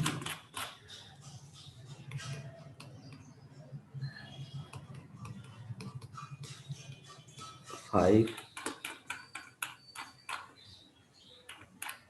1, 15, 24. 1, 15, 24. So these are 3 vectors, right? V1, V2, V3. These are 3 vectors in R4. Correct? Now, what is span of this? Do you remember what does it mean by span of 3 vectors or span of some vectors? Yes, sir. AV1 plus BV2 plus CV3, where ABC are real numbers. Okay. So basically, the linear combination of these 3 vectors, right? Yes, sir. So my first question is this a subspace? Yes, sir. Sorry, is this a what? Because it is a vector Is space in this a itself. subspace? Yes, sir. R4, yes.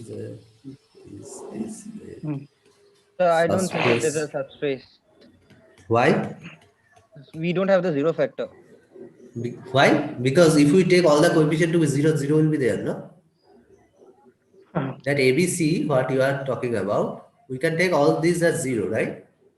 Yes, sir. So span is itself a vector space itself. Is it clear? Span is itself a vector space? Yes, sir. Yes. Everyone? Yes, Span. What is a span? Okay, so span of V1, V2, V3 is set of all vectors like this, such that A, B, C are in real number, right? So this is the span. These two are same. And obviously 0 is inside there, right? Because I can take ABC, all are 0. Yes, sir. Okay? So any span of some vectors are a subspace. Okay, are a vector space. So in this case, this is subspace of R4. Now, as it is a vector space, so now tell me what is here. Yeah. Okay. You said span is a vector space. How do you say that? I mean, what if I can, get a vector which is, not a, say, add two vectors, and the addition result of addition is not in the span. Why can this happen?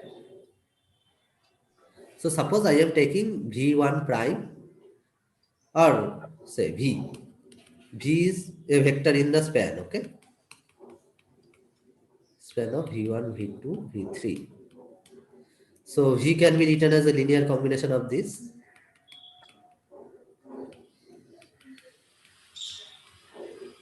Okay. So let me write A1, A2, A3. That will be better. And W is another vector. So okay, got it. Got it, no?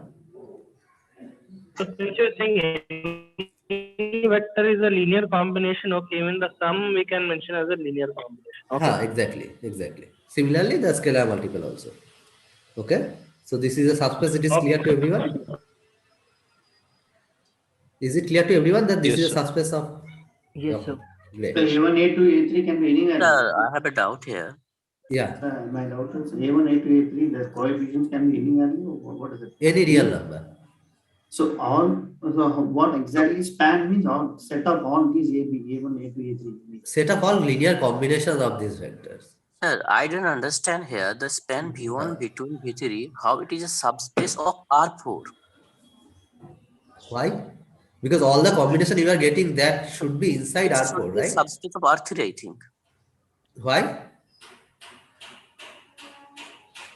Because the vectors you are getting as linear combination, that should be a vector in R4, right? Yes, sir. So But it is sir, a subspace of R4. Got it, no? No, sir. No, if I take any linear combination of these, the vectors will be inside R4 or R3. Yes, sir. No, what mean yes, sir? I mean, is it in R4 or R3? I think it's R3, R4. R4, right? So this span should be a subspace of R4, right? Yes. Its dimension may be less, but it Yes, is a sir. subspace of R4, right? No, yes, sir. Huh? Dimension should be 3. Dimension is actually 2. Okay. I will No, come to it's that. a set is linearly independent, the dimension will be 3. Right, but we have already calculated it. Number of right? independent vectors. Yes, sir. Okay. Now tell me, what is basis of a vector space? Sir, it is the maximum linearly independent set of the vector. And minimal spanning set. Minimum linear span set. Okay. So two things. One is it can be written as maximal linear independent set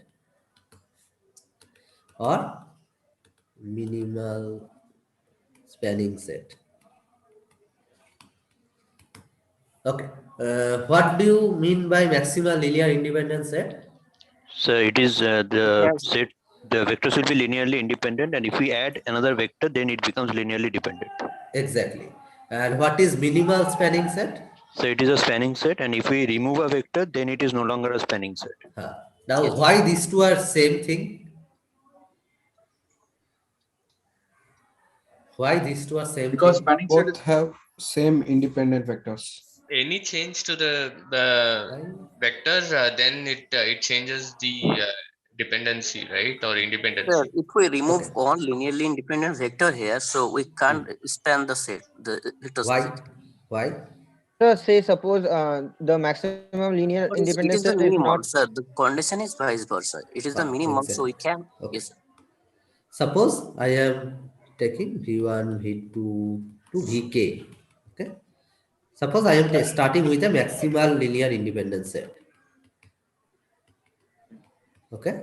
So maximal means I cannot add one more vector and still the set be linearly independent. I cannot do that. Okay. Right. Now my claim is this is also minimal spanning set. Right? Yes. So for minimal spanning set, what I have to do?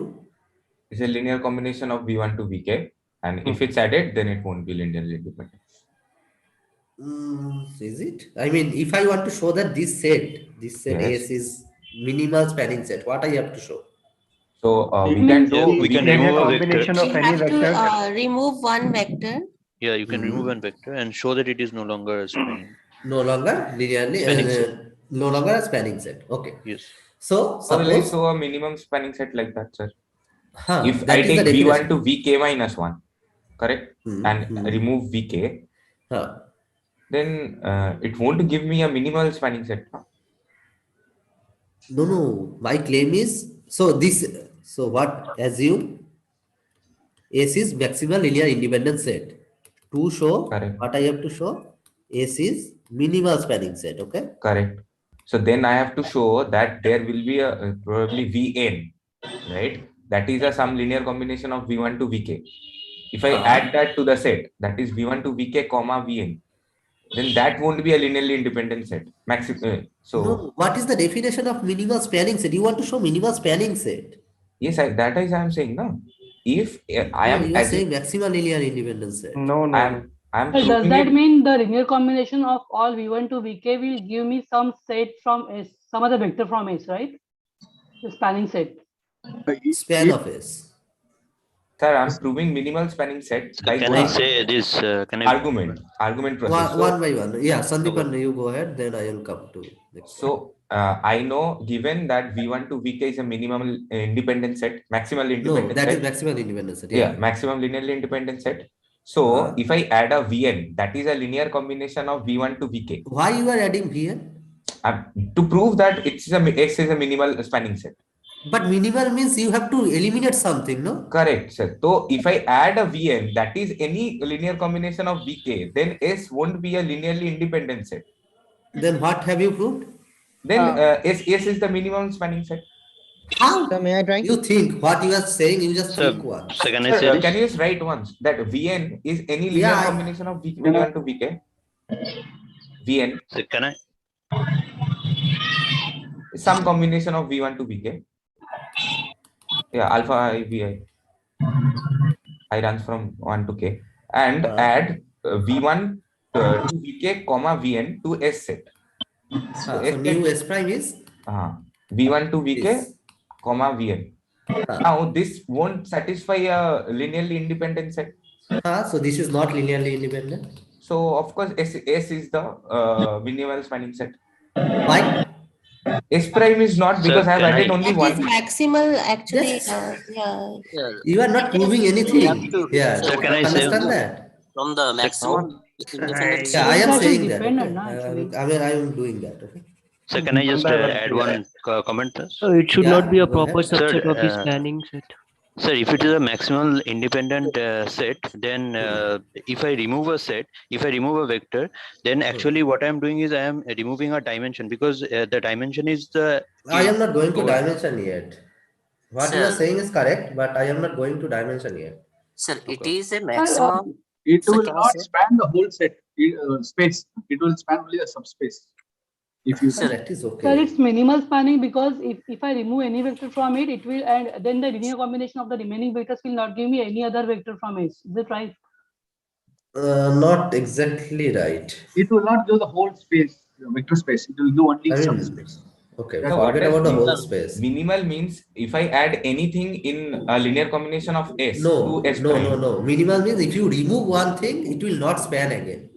Sir, the condition is vice versa. Right? If we remove one element from the maximum condition is vice versa. I know. I want to show this one. So does that mean only that it will not be minimally? If I remove some vector, it will then the linear combination of the remaining vectors will not give me some of the vectors at least from exactly S. Right. Exactly. Yeah, I mean to say that actually. But why? Yeah. But why? Because the linear combination will not be adequate to that. I have to add some vector so that it will give me linear combination of. Why? That is the question. Why? Because spanning itself means the linear combination should define all the vectors in S now. So if I remove anything, then it will not define all the vectors.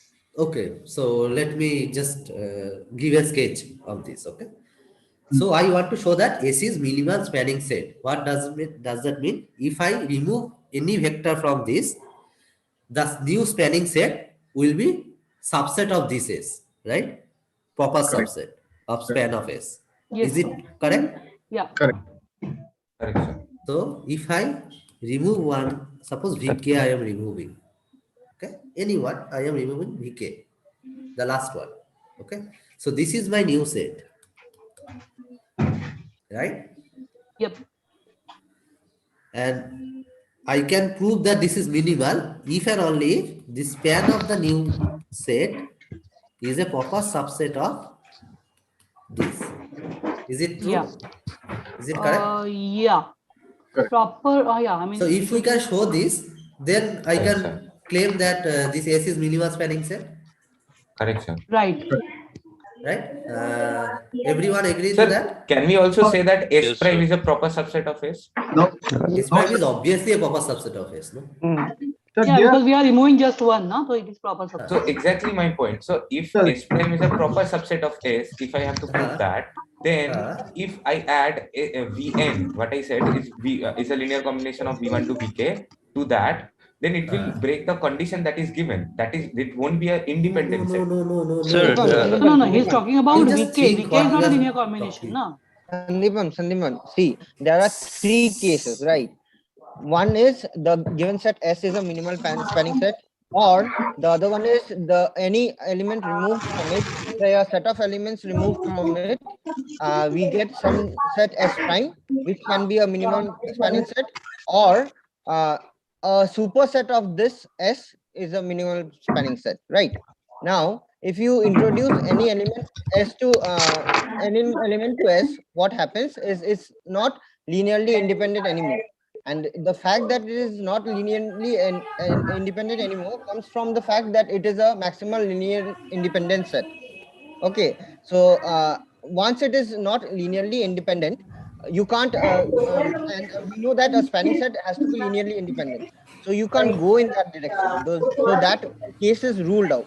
Now you have to work with two cases, which is either S can be a minimal spanning set or a subset of S can be a minimal spanning set.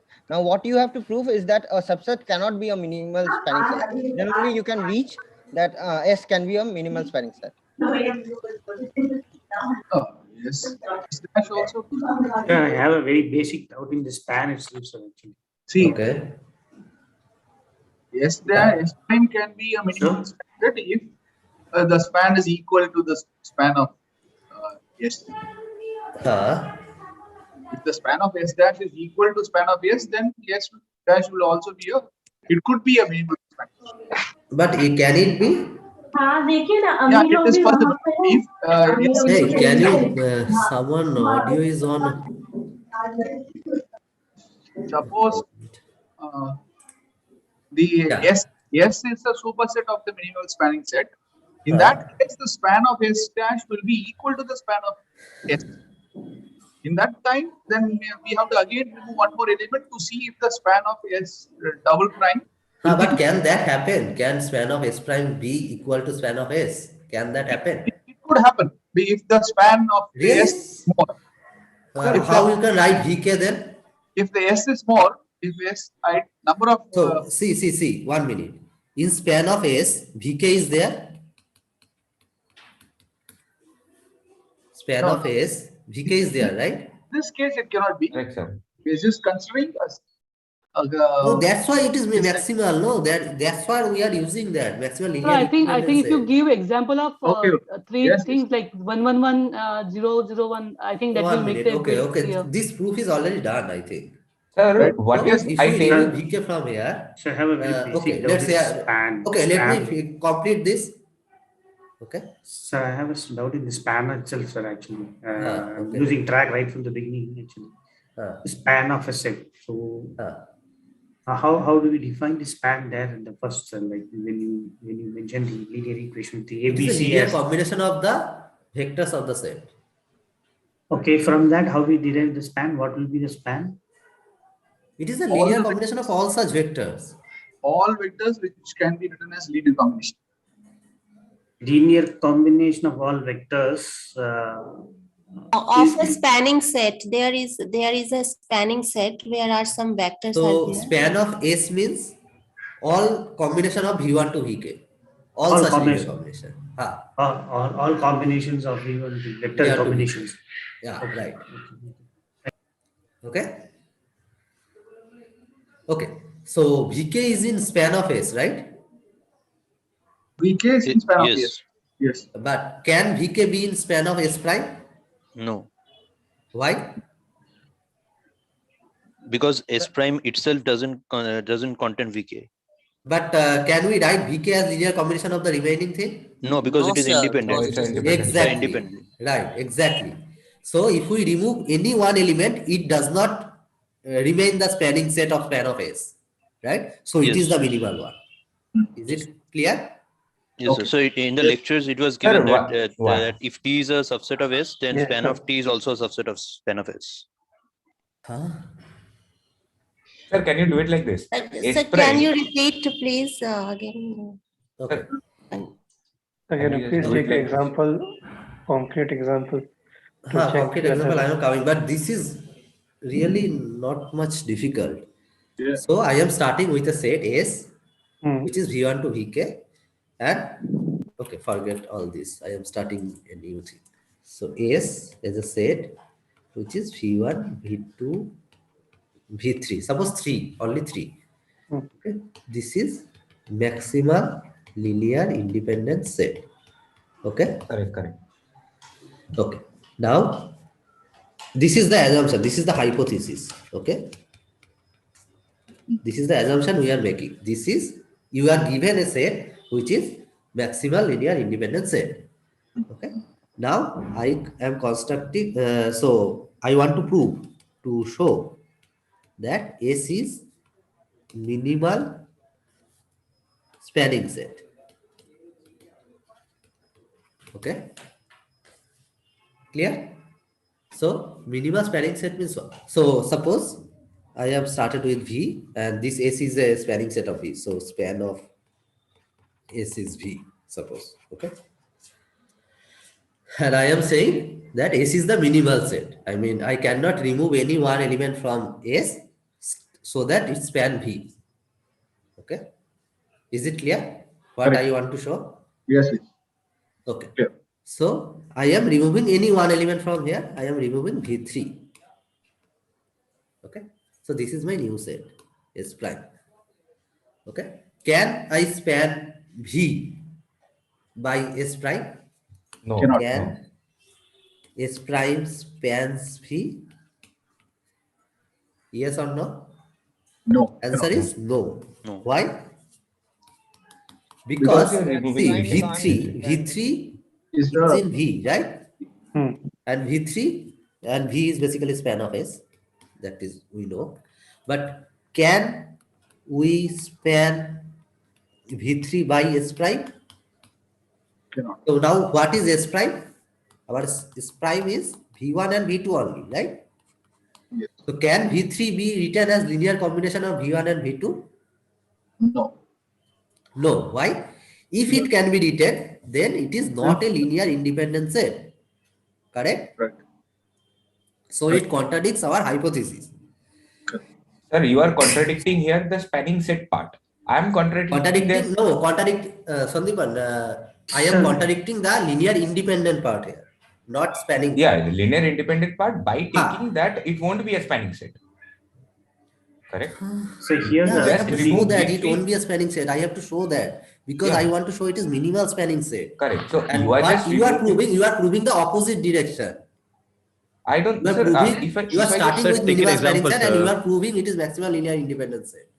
No, sir. I am starting with maximum linear independent set S. Then I am adding maybe 2V1. Correct? Then it is not linear independent. Yeah, correct. It is not linear independent. Exactly. So, but S prime, if I add 2V1, that is a subset of span of S? No, why?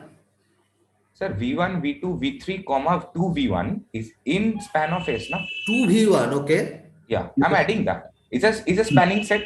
S prime is a spanning set of S. But it is not the minimal spanning set. And to get the minimal spanning set, I have to remove. Then how are you proving that this S is the minimal? Yeah, that is what I'm saying. When you want to show, see, when you want to show this is the minimal, what you have to do, you have to remove one vector from it and show that it cannot span, right? That is the definition of minimal. Are you getting my point? No, sir. Okay. No, I cannot show it like that as a minimum. I can show it like that it is not a spanning set. Actually, what sir is doing is that he's taking from that. First of all, okay. Let me talk to Sandeepan here. Okay. So suppose I have three vector. Correct. I have three vector. Correct, okay? sir. I want to show that this is minimal of something. What I have to do? Add something and that will break it. Minimal. No. That is how. What is the definition of minimal? Remove and show, not add. Minimal The definition of minimum that if I remove something from here, it cannot be hold that property, right? That is the definition of minimal, correct? Okay, yeah. Got it, no? Got it, sir. Got it, the rest of it. Okay, great. Now, if I want to show the opposite one, okay? Opposite one means my hypothesis is now this is V1 to V2, V3, suppose 3 element, span of S is V, and this is my minimal spanning set. Now my hypothesis is this is minimal. Okay. I want to show, now I am showing the converse direction. S is maximal linear independent set. Okay. Clear? So what I have to show? Now I am showing something is maximal, right? I am showing this set is maximal with some property. Yeah, now we can add one. Now we can add one vector. Correct, sir. One new vector, right? Yes, sir. I can add one new vector from V. Yeah. So this is my new set, S. I am adding one new vector. So my S prime is basically V1, V2, V3, V. And so I have to show that this cannot be linearly independent. Then I am done, right? Correct. Because then I can show that this is the maximal one. Correct. Above that, it cannot be remain independent. Now, is it linear independent or dependent? Dependent. It's dependent. Dependent. Why? Because I am taking this V from my vector space, correct, which is span of S. Correct. So V is already a linear combination of the other. Correct.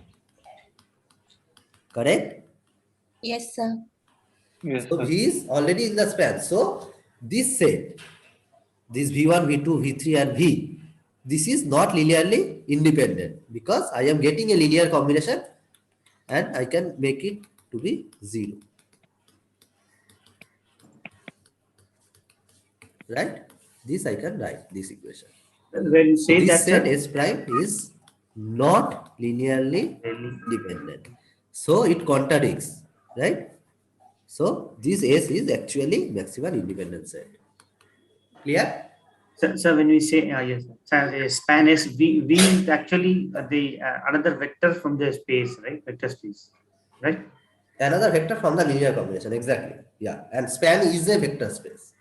Yeah, span is the vector. So here when we say span is V means it's a maximum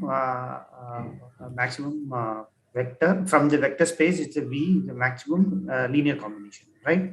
Maximum linear combination does not mean anything.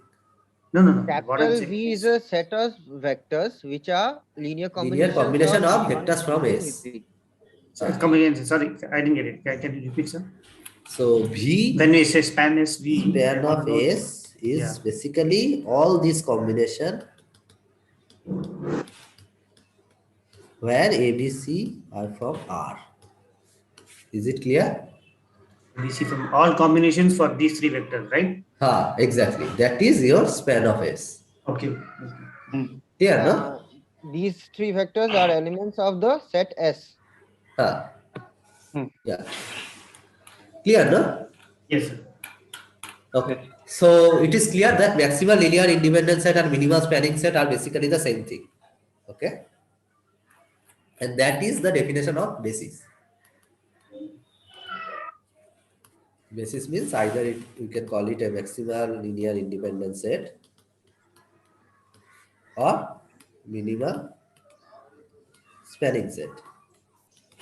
So in this example, V1, V2, V3 is the basis. Exactly. If one is maximal linear independent set, then it is basis. Sir, so the row reduced echelon form will be the basis of a matrix. Exactly. Right. So that was the point. So now I just go back to the original one, our example, this example. Yes, sir. Row space and column space. So now what I am getting, if I consider the span of this set, this span of V1, V2, V3 that I have written here. Okay. Is it maximal independent set? No, sir. No, sir. No, right? But if we consider the first two, I mean, I have shown that the row rank is 2. What does that mean? There are two independent vectors. And that is the maximal? Yes. Right? And that is the maximal. More than 2 cannot be linearly independent. Correct. In this case, correct? Yes, sir. So the subspace generated by this, I mean the span of this set. What is the dimension of this set? 2. Dimension of this set is 2. Dimension of span, suppose this set is S, then dimension of span of S is 2. Right? And this span of S, what does it mean by span of S? Span of S means the linear combination of this thing. Yes, sir. Right? Any vector which can be formed by linear combination of this thing. Right? Yes, sir. Yes. So when I am writing these vectors as a row of a matrix, then the span of all those rows are basically called row space. Okay? Clear? So suppose I have a matrix, any matrix. R1, R2, R3, R4. Suppose I have 4 rows. Okay, these are rows. Okay, R1, R2, R3, R4. The span of these R1, R2, R3, R4, span of this set is basically row space of A. Okay. And what is column space? So suppose here we also have the columns, right? These are rows. So here we also have the columns. Suppose I have 3 columns. So the matrix is basically like this: A11, A12, A13, A21, 22, 23, 31, 32, 33, 41, 42, 43. Okay, this is my A matrix. Okay, so span of R1, R2, R3, and R4. This is my row space of A. So row space is subspace of R3, right? Because the vectors are from R3. Yes. Correct? Yes, sir. So row space here is subspace of R3 in this case. And what about the column? So these are my columns: C1, C2, and C3. So span of C1, C2, C3, these are my column space, span of these 3. And this is subspace of R4 in this case. Correct? Yes, sir. But what can we conclude about the dimension of these 2 spaces? So row space is a vector space which is subspace of R3. Now we know that row rank. Row rank is what? The number of independent vector. Okay. So suppose row rank is 2. Then dimension of row space is 2. And we know that row rank and column rank are same. How dimension of row space is 2? The row rank is basically the dimension of the row space. The number of linearly independent rows. So the number of linearly independent rows, this is the dimension of row space A, right? Exactly. I mean, yeah. okay. Yeah. Okay. Okay. And row rank is same as column rank. So dimension of the column space is also 2.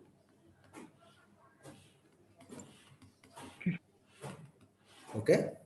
But in this example, this row space is a subset of R3, but the column space is subset of R4. Is it clear? Yes, sir. Everyone, Sir? is it clear? Yeah. Yes, sir.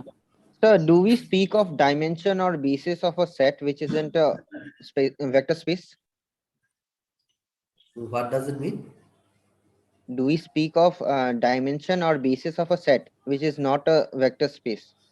No. Dimension is coming only for the vector space. Okay, sir. Even basis too, right? Right. Yeah. So is it clear, everyone, till this point? Yes, clear. So it is clear now what is row space, what is column space, what is row rank, what is column rank, what is dimension, and how we can find the dimension. So basically row reduction, row reduced echelon form basically directly give you the dimension. Okay, directly give you the dimension. Is it clear? Sir, suppose we are given like 4 vectors, sir. So we are representing those 4 vectors in a matrix form, and we are doing the row reduced echelon form, and we are getting the rank of the matrix. And we can say the basis of the matrix is 2, right? When the rank is 2. Dimension of the not dimension of the matrix, dimension of the row space. But we can't definitely say which vectors are the basis, right? But we know that's why we are saying the dimension. We don't know exactly which. I mean, we know if we track the row operation, as we have discussed from the beginning, right? Hello, sir. Yeah. Sir, can you explain the dimension of a polynomial and MNR matrix? No. Polynomial is dimension of polynomial is not. In this syllabus, so I should not go there. And sir, M2R matrix. M2R I can do that. So what does it mean by M2R? So M2R basically set of all matrix like this. 2 cross 2 matrix. 2 cross 2 matrix where this ABCD are from real number. Right? So first of all, is this a vector space? I mean, is it clear that this is a vector space? Yes, sir. Okay, what is the zero element of this vector space? 0, 0, 0. 0, 0, The zero matrix. Correct. 2 cross 2 zero matrix. Yes. Okay. Now, I want to know the dimension of this thing. Okay. Dimension of this set. Now, this is my set. Each vector is of this form, right? Yes. Okay. Now, so for finding the dimension of this, I have to find a basis for this, right? And the cardinality of basis is the dimension. Correct? Yes. So I have to find the spanning set of M2R. What is the spanning set of M2R? So if I am taking this 4 element,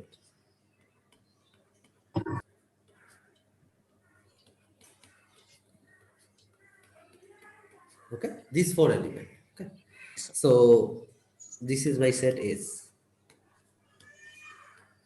All these are from this M2R, all these vectors. Correct? Yes, sir. Okay.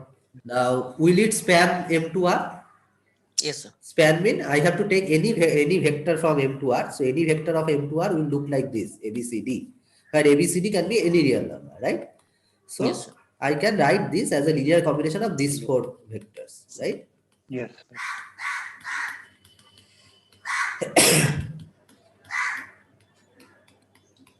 Okay. Yes. Clear, no? So the span of S is basically M2R. Now this is span. Till now we know, right? Now is it minimal spanning set? Yes, sir. Yes. Because if I remove one, sir. then I cannot get the this coordinate. Right? If I remove this one. Yes, sir. Yeah, so it is minimal spanning set. So this is one way to check that this AC is itself a basis. So the dimension is 4. Now another way you can check that these 4 elements are basically linearly independent. Right? So the number of linearly independent set is the dimension of the matrix. Number of maximal linearly independent set. Yes, number sorry. Of not maximal linearly independent, number of element in the maximal linearly independent set. Okay. Yes, sorry. Cardinality. Yeah. So is it linearly independent, this set? Yes, sir. Because if we write a combination and equate it to 0, Then, so if we write a combination like this,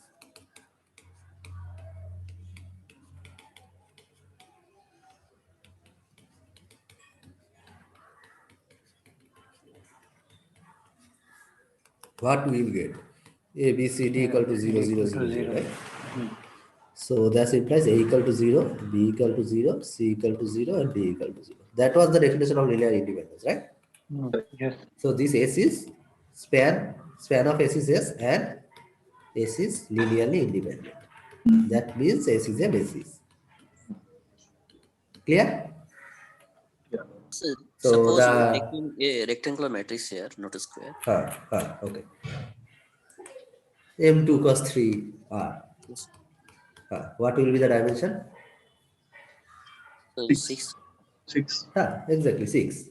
Because again, 2 cross 3. That means 2 rows, 3 column.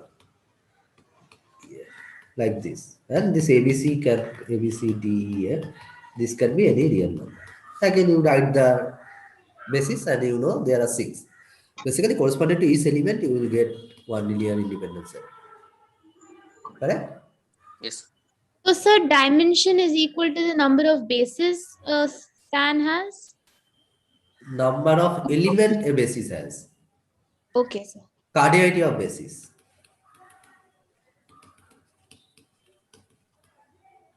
Basis of V. This is the dimension of V. Okay? Clear, no? Yes. Yes. Okay. Now suppose, let me ask you a question. Suppose I have M 3 cross 3 R, a subset of this subspace V, which is subspace of M 3 cross 3, such that V is the set of all 3 cross 3 matrices, 3 cross 3 scalar matrices. Yeah. What will be the dimension? So is it 1? 3. Okay. So first of all, what is scalar matrix? Diagonal elements. Diagonal elements are same. Diagonal elements are same, right? And all the Same. non-diagonal elements are 0. So this, right? A, R. Okay. So if we try to write a basis for this, what will be the basis? Identity matrix. Just identity matrix, right? That will be a basis. Because that will span the whole set. Because all the elements are basically multiple of this, right? Scalar multiple of this. So cardinality of S is 1. And this is obviously linearly independent of span of whole set. So span of S is V. And S is singleton, so S is linearly independent. So cardinality of S is 1, that implies dimension of V is 1. Is it clear? Yes, sir. It is not 3. Now instead, suppose I am saying this V is set of all 3 cross 3 matrices, 3 cross 3 diagonal matrices, then 3 dimensions. Then it will be 3, right? Because there are 3 non-zero, different. This can be different, right? And diagonal matrix. Correct? Sir, So we in can this differentiate case, by scalar and diagonal matrix in the question. right. Yeah, So, yeah. Understood. Okay. Now suppose I am saying V is the space set of all diagonal matrix, set of all 3 cross 3 diagonal matrices such that sum of the diagonal elements are 0 or is 0. Then what will be the dimension of V? 2. Why? Because we can't say one element can be. Third is the linear combination of the other. Okay, so how the element will look like? Such that A plus B plus C is 0, right? C equal to A plus B. So basically I can write C as minus A minus B, right? So basically any element of this space will look like this. Yes. Correct? Where A, B, real number. So it depends only on two elements, right? A and B. So Yes. our basis I can write is like this.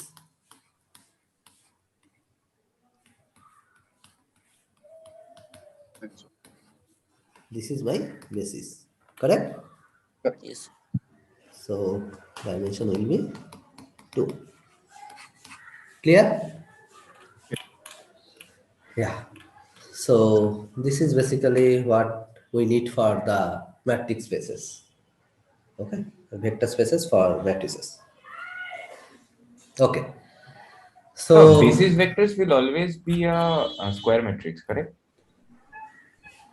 For a square matrix, it always be a square matrix. Okay. If it is, I mean, suppose it is this kind of thing, 2 cross 3, then how it can be square matrix? Yeah. Okay.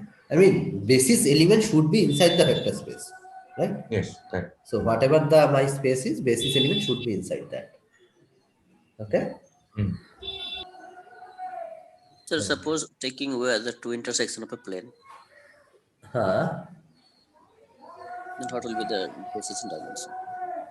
So it should be intersection of two planes. Yes, sir. In R3. Right? So it should be 1. Yes, sir. So what will be the, first of all, what will be the set? What will be the space? Can you tell me? Straight line, right? So intersection of two plane can be, so suppose two plane are parallel, then? No intersection. There is no intersection. Right? So in that case, nothing can be done. But if these two planes are subspaces, itself subspaces, then 0 should be inside that, right? For both the planes. So the intersection will be a point. Correct? Yes, sir. If both of them contain 0, then 0 must be the intersection, right? Yes, sir. It should be a line. Now if they are intersecting at a line like this, so this is the line of intersection, then dimension will be 1. 1, right, sir? Yeah. Now if they are the same plane, then the intersection will be the whole plane, right? Correct. Then dimension will be 2. 3. 2. 2. Sorry. Okay. Sir, on that note, if two planes intersect, it forms a line, right? Then I'll get each of the vectors will be 2 vectors, right? X, comma, y. No, you will get the vectors as A, B, C, but they are related. They are related with something. Okay. Okay, It sir. may not be 0, no? Got it. So you have seen the solution of linear equations, right? Yes, sir. Yes. That is the case. Got it. You are getting in R3. You are getting a vectors in R3, but the spanning set, I mean, the vector space which will span by all these things will be a one-dimensional space. I mean, the basis will be one vector. Okay. So I want to point out something. So yeah, since in the last term, what used to happen that we had a activity session and open session and then solve with us. Now from this term, we are having one activity session and one office hour.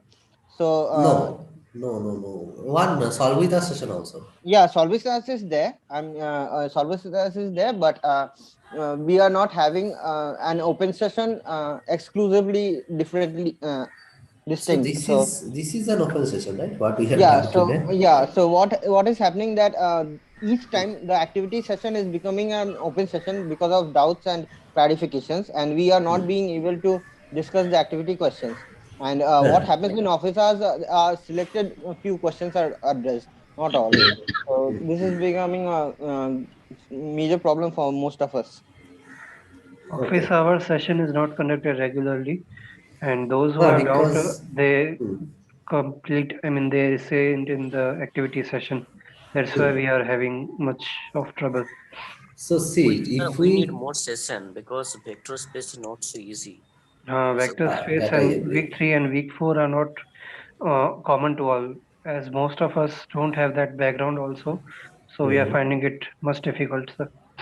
Yeah. Okay, so I have a question here. There will also be some revision sessions, right, sir? Yeah, there will be revisions next week. Yeah, next week. Yeah. Sir, one doubt. I have a question here. Actually, this line intersection of two planes, which is a line. The dimension of that was one, and for the whole plane, dimension of that is. I am sort of understanding it, but can you just try to explain? I'm not sure if I understood it completely. Okay. So suppose I am taking x, y, z.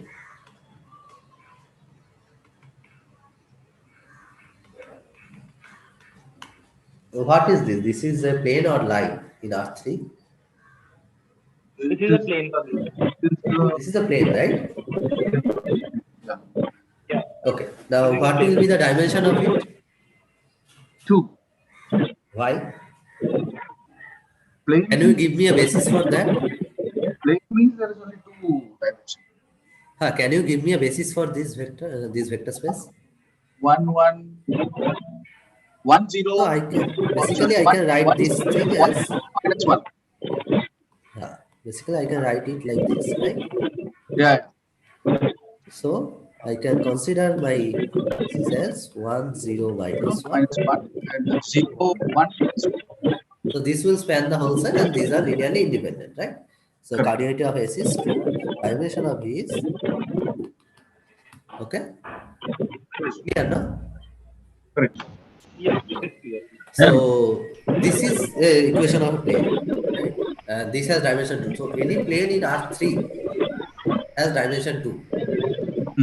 Now, if I have 2 planes which are intersecting at a single line, then the dimension will become 1. Suppose this is one plane, what I have already written.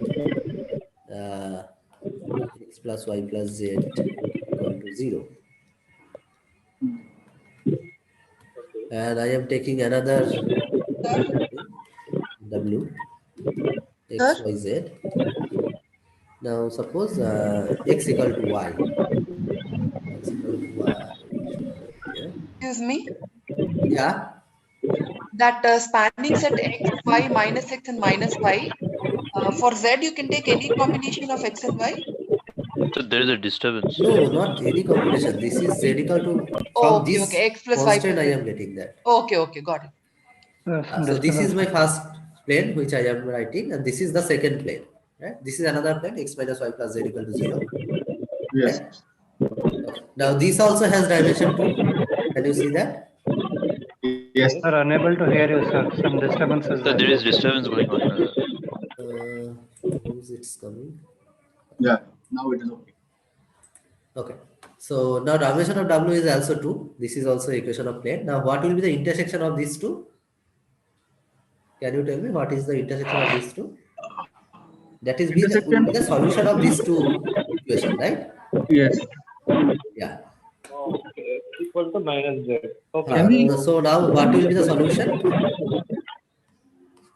Sir, can we please mute all? There's a lot of disturbance.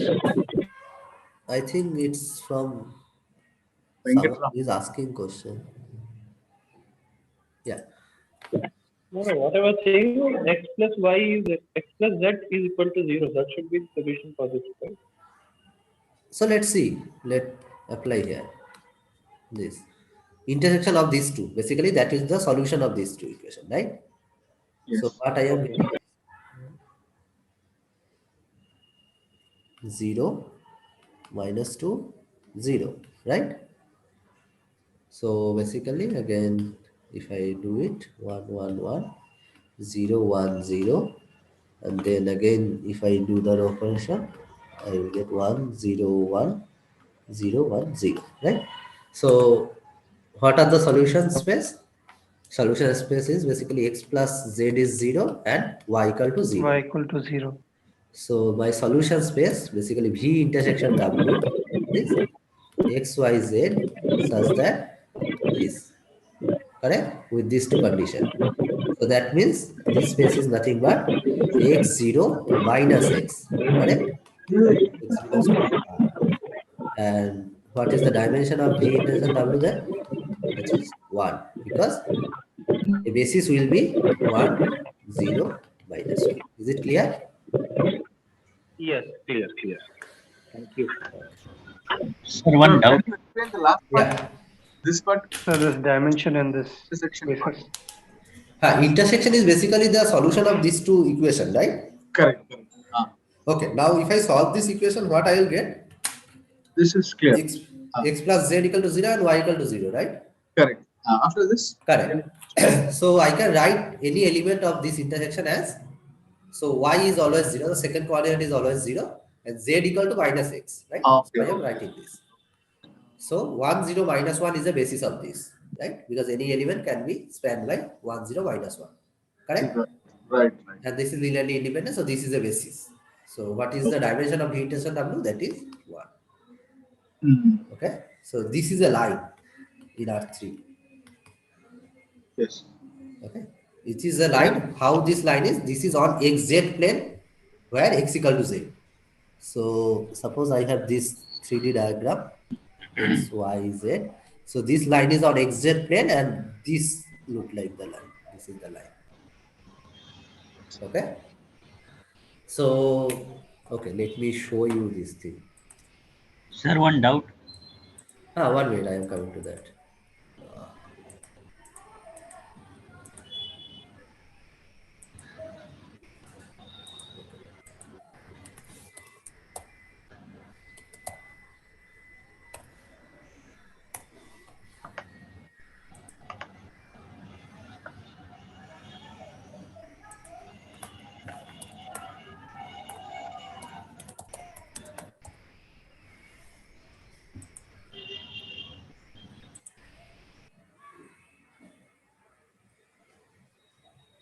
It will take a little time, I think.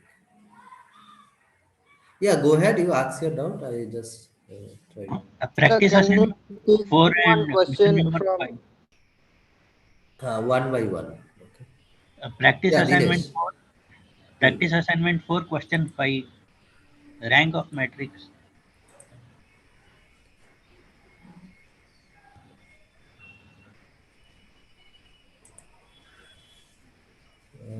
I think I have some issue with internet, maybe. Can you tell me the question? Suppose A matrix is given as 15 minus M 2 4. 15 minus M 2 4. Second row is 3 minus 1 0. The solution of the practice assignment is uploaded, sir. But still, And let this me is see. there. MM2 minus 2. Third row MM minus 2. This, right? Okay, what is the question? What is the value of M such that rank of A is at most 2? So what you have to do? Determinant must be 0. That's now we have discussed what is rank, right? Yeah, rank is the number of non-zero rows after row reduction. So have you done the row reduction of this matrix? I struggled with that. It is coming 3 non-zero rows. No, so you have to make the last one to be 0, right? So make the last one to be 0 and find. So there will be term involving M, right?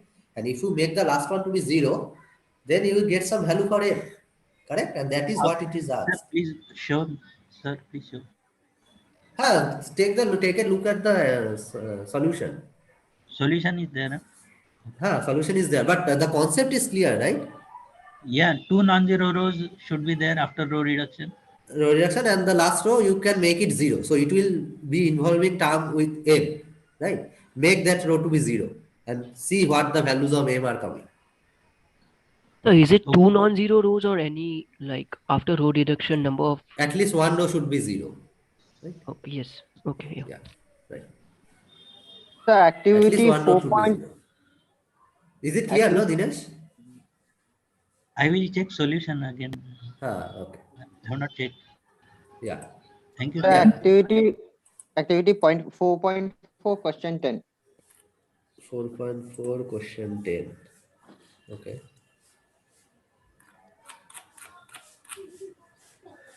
So can you 3 cross 3. prove this? Rank of a 3 cross 3 matrix is 3. Another 3 cross 3 matrix B is 2. What is the minimal possible value of rank of AB? Okay, great. Sorry.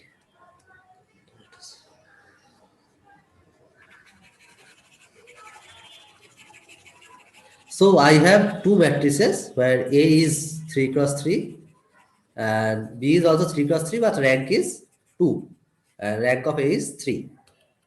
Yes, rank sir. of A is 3 and rank of B is 2. Okay. Now my question is, what is the minimum possible value of rank of AB?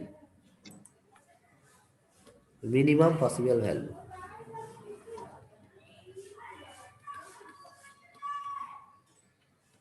Value of rank of AB. Now, what is the minimum? Can anyone have anyone done this? Sir, Yeah. hello, sir. Yeah. Sir, I have done it, but can we use determinant form here? Because rank of B equal to 2, so determinant of B equal to 0. Exactly. Then? Yes, sir. So the product of A comma 0 is 0. So then? Product of A comma 0. The rank of AB, sir, it should be 0. Then. So why rank of AB should be 0? 0 must be there. No. Oh, we can't say, sir, determinant of AB equal to B, right? The matrix may not be 0, right? Yes, sir. So A and B are 3 cross 3. Then? Who is asking this question? Preetham. Preetham, yeah. So you tell. So first of all, tell me. Suppose you have a non-zero matrix. Okay, non-zero matrix. What is the minimum possible rank? 1. Is it clear, right? Why? Yes, sir. Because we have 0 rank only when there is no non-zero row, and just as we are given that it is a non-zero matrix, so there must be at least one non-zero row. So the minimum rank must be 1. And what can be the maximum rank for a 3 cross 3 matrix? 3. 3. 3, right? 3. Yes, sir. For a 3 cross 3 matrix, it can be 3. 3. Right. Okay. But in this case, what is the maximum possible rank? Sir, I think 2. Why? Sir, we'll get a 0 row also. So we'll get, so if we multiply AB, so we'll get 1 row 0 and 0 row and 0 column also. Why? So, yeah. So I can't tell it by the matrix itself, but what I can say that det of A into det of B is equal to det of AB. So that we know that det of B is 0. Exactly. So product of det of AB should be 0, and that means the rank can at most be 2. At most be 2, right? Yes, sir. Right. Sir, I have experienced same thing earlier. Exactly, yeah, right. Yes. At most the rank can be 2 and the minimum rank can be 1, right? Yes, sir. Yes, sir. We can go to This 0 will be rows. exactly 2, right, sir? Not Why? at most 2. Because rank of B is my 2, right? Or I know these are 3 by 3 matrices. So if rank of B is 2, then other row in my row echelon form will come as 0. That means that is a linear combination of one of the vectors in the present is B. And if I multiply that with A, so also what is this AB multiplication? Like a dot product, cross product? Matrix multiplication. These are matrices, no? A or B. Yes, sir. Yes, sir. Matrices.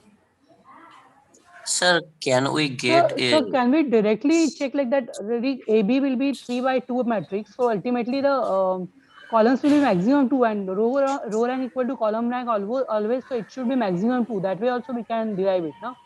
We need not think how multiplication and all that stuff. Just by saying that.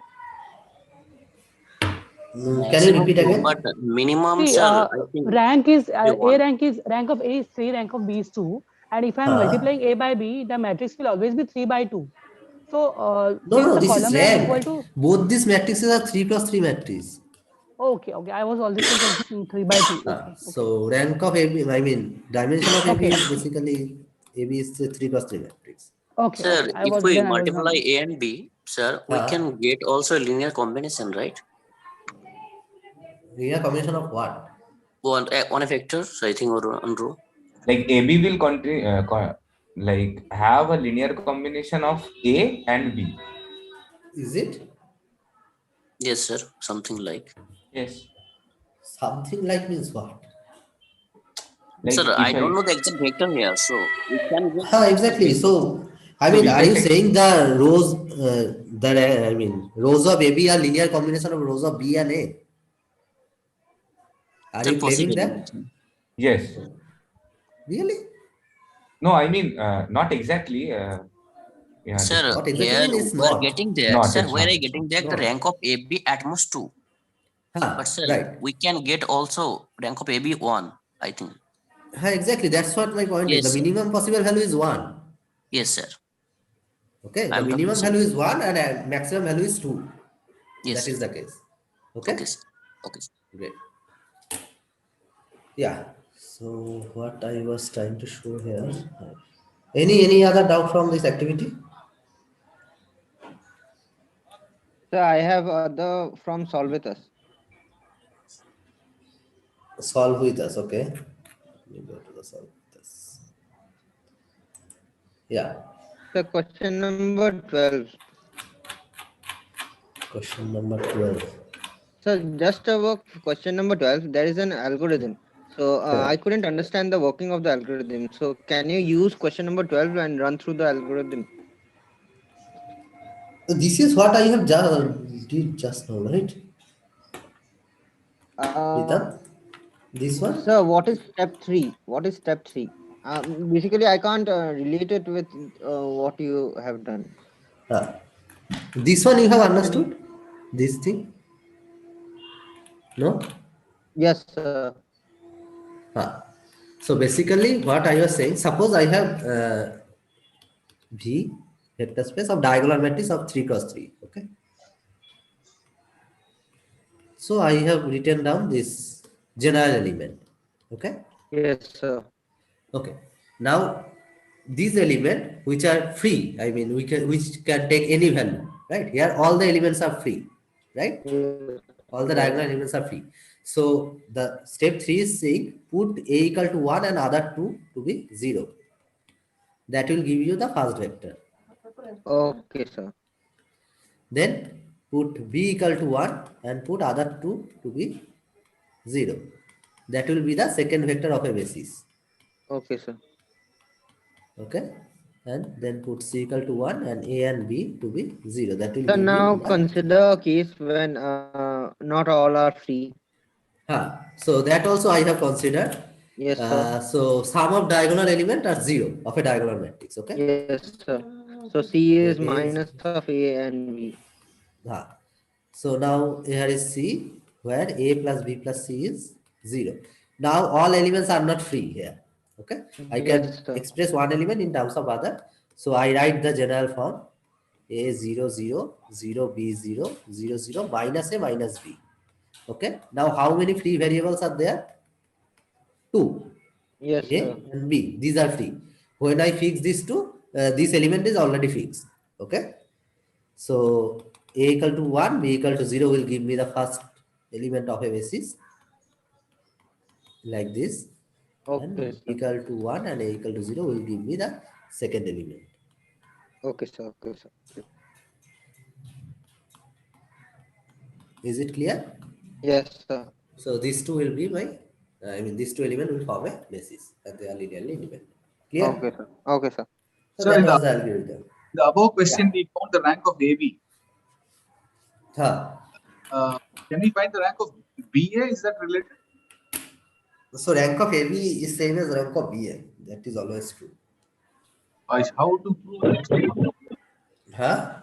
How can we prove the matrix will be different, right? Because it is given square matrix. I mean for a square matrix only. Yeah. Right. Yes, sir. It could be 2 in AB and it could be 1 in BA, right? No, rank of AB and rank of BA are always same. That is what I am saying. How to prove that? Okay. Do you really need the proof of rank of AB equal to BA? I don't think this proofs. I mean, in the lecture, Sir has taught that. No, sir, nothing of No, that nothing. sort. But we have this question and some other questions in graded. Basically, proof is not needed. But you just remember the rank of A and rank of AB and BA are always same. Okay. Just on this question, is there any, I mean, I understood the part where we try to find the determinant and determine the rank of the product. So is there any other experiment by which we can determine the rank of the product AB or BA other than using the determinant? Yeah, basically these all will come when we are talking about linear transformation. There is something called so that is in week 5 also Rank-Nullity theorem. Okay? So we can use that to conclude all this statement. That is not done yet. That's why I am not telling. Okay. So there is something called Rank-Nullity theorem. So we have not studied what nullity is. We only studied what rank is, right? So there is something called nullity, and when we come to know about Rank-Nullity theorem, then all this can be done with much easier steps. Okay. Okay. Yeah. So in fact, the fact that rank of AB equals to rank of BA, this wasn't mentioned anyway in the lecture, but we were given this in the graded assignment. Where it is given? So graded assignment question. Yeah, let me open it. Graded assignment, which one? Only the first one. Yeah, so see, it wasn't mentioned anywhere in the lecture. Okay. But I mean, can you, for two square matrices, so what can you conclude for AB and BA?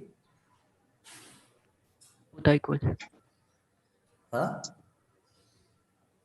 The matrices are different. The matrices are different, but both of them are square matrices. Correct. But one could have rank 2 and another could have rank 1, or one could have 3 and another 2. Is it not possible? That's okay. That's okay then. Other than that, I couldn't. Okay. Anyone? Sir, we will get same number of column for both AB and BA. Column and both are 3 by 3. Columns and rows are same because both of them are square matrices. Yeah? Yes, sir. Because you said when the product could be either maximum of a single matrix and minimum could be 1 because it's a non-zero. So the product AB and BA will be similar in the rank. Very difficult to judge. Okay. Then? Okay. So suppose, first of all, let's take example of 2 cross 2 matrix. Okay. Let's see what happened. Okay. So suppose does it have something to do with the what we learned in probably week 1 or week 2, that we can express matrix multiplication as a linear combination of the columns or rows? Yeah, exactly. That is related to that. Yeah. So let's take an example. 1, 2, 3, 4. Okay. This is one matrix, and suppose 1, 0, 0, 0. Okay. So what is AB here? What is AB here? Can someone just tell me? 1. So 1, 0, 3, 0. 303, 300. Yeah. 103 is right. So what is rank of AB? So 1. 1. 1. Okay. Now what is BA?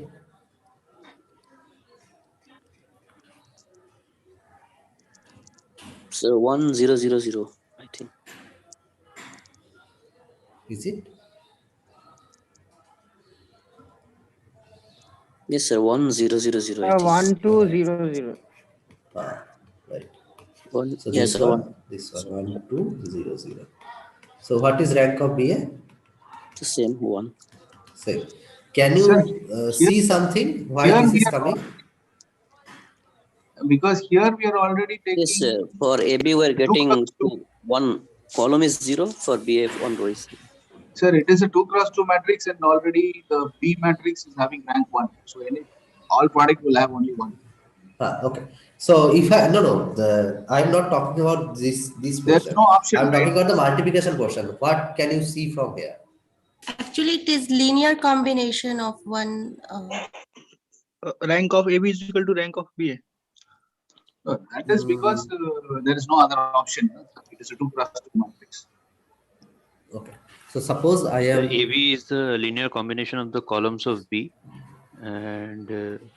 So how you get this first element here?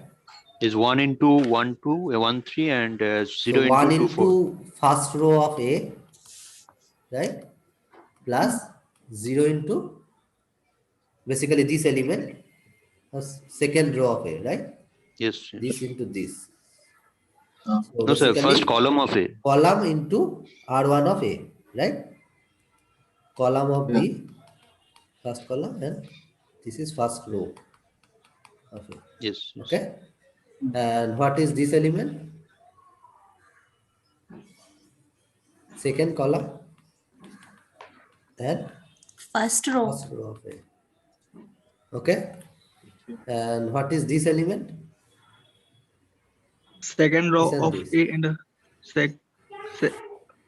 first column and first column of B. First column of B.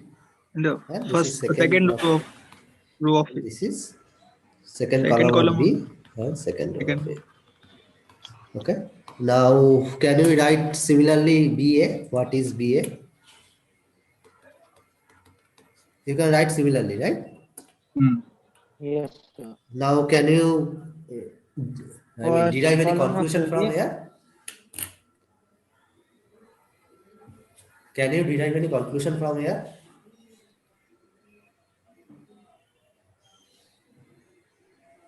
So this is basically a, graded assignment question. That's why I cannot discuss its solution previously.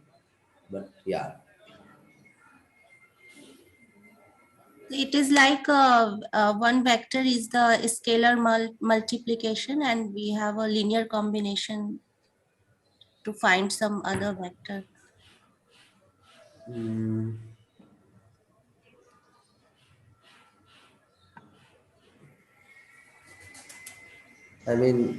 Okay. That product of matrix is a linear combination of.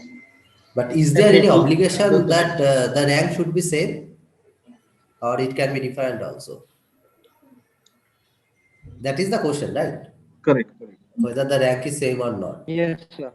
So, is there any conclusion you can bring from here?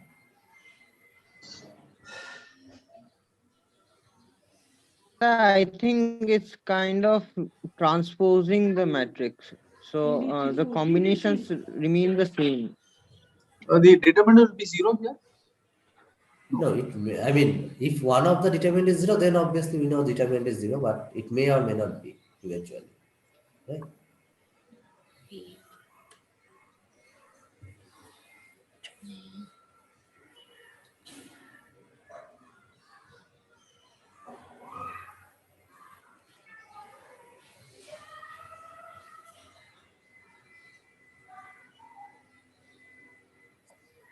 Anyone? Any thoughts on this?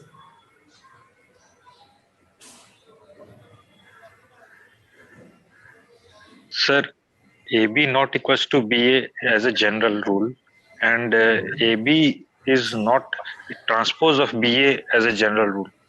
So it's not necessary that rank of both can be equal. Okay. So can we find two matrices AB such that AB equal to 0 and BA not equal to 0? Can we find such two matrices?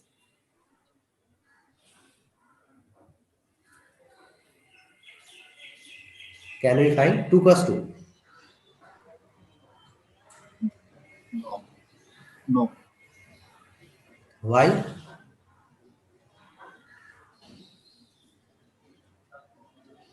Why? I don't know. It appears. Huh? It just appeared on first. Why? So my question, have you got my question? Can we find any 2 cross 2 matrices So can A we and use the B? determinant property? No, determinant property will not give that, right? Okay. Determinant of both of them should be 0 if that happens, right? But can a matrix be non-zero here and 0? So first of all, AB may not be equal to BA, right? Yeah. May not be. That's true.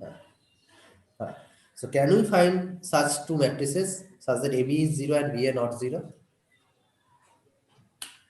It should be possible. So can you give me an example? I give you 2 minutes for that. Just think.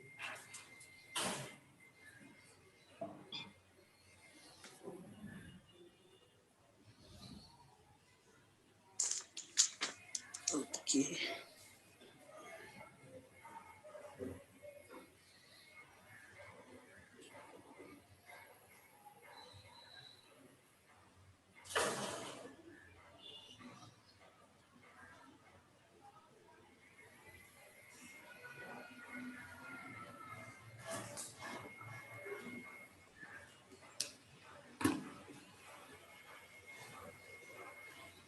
So take example. So 1 1 0 0 and 0 1 1 0. Okay. So this is your A, this is your B, right? I think so. So what is AB? So I think 1 1 0 0. So AB is 1. Sir, 1 1 first in column, sir, not row. Okay. This. Yes, sir. So what is your AB? This is 0. This is 1. This is 0.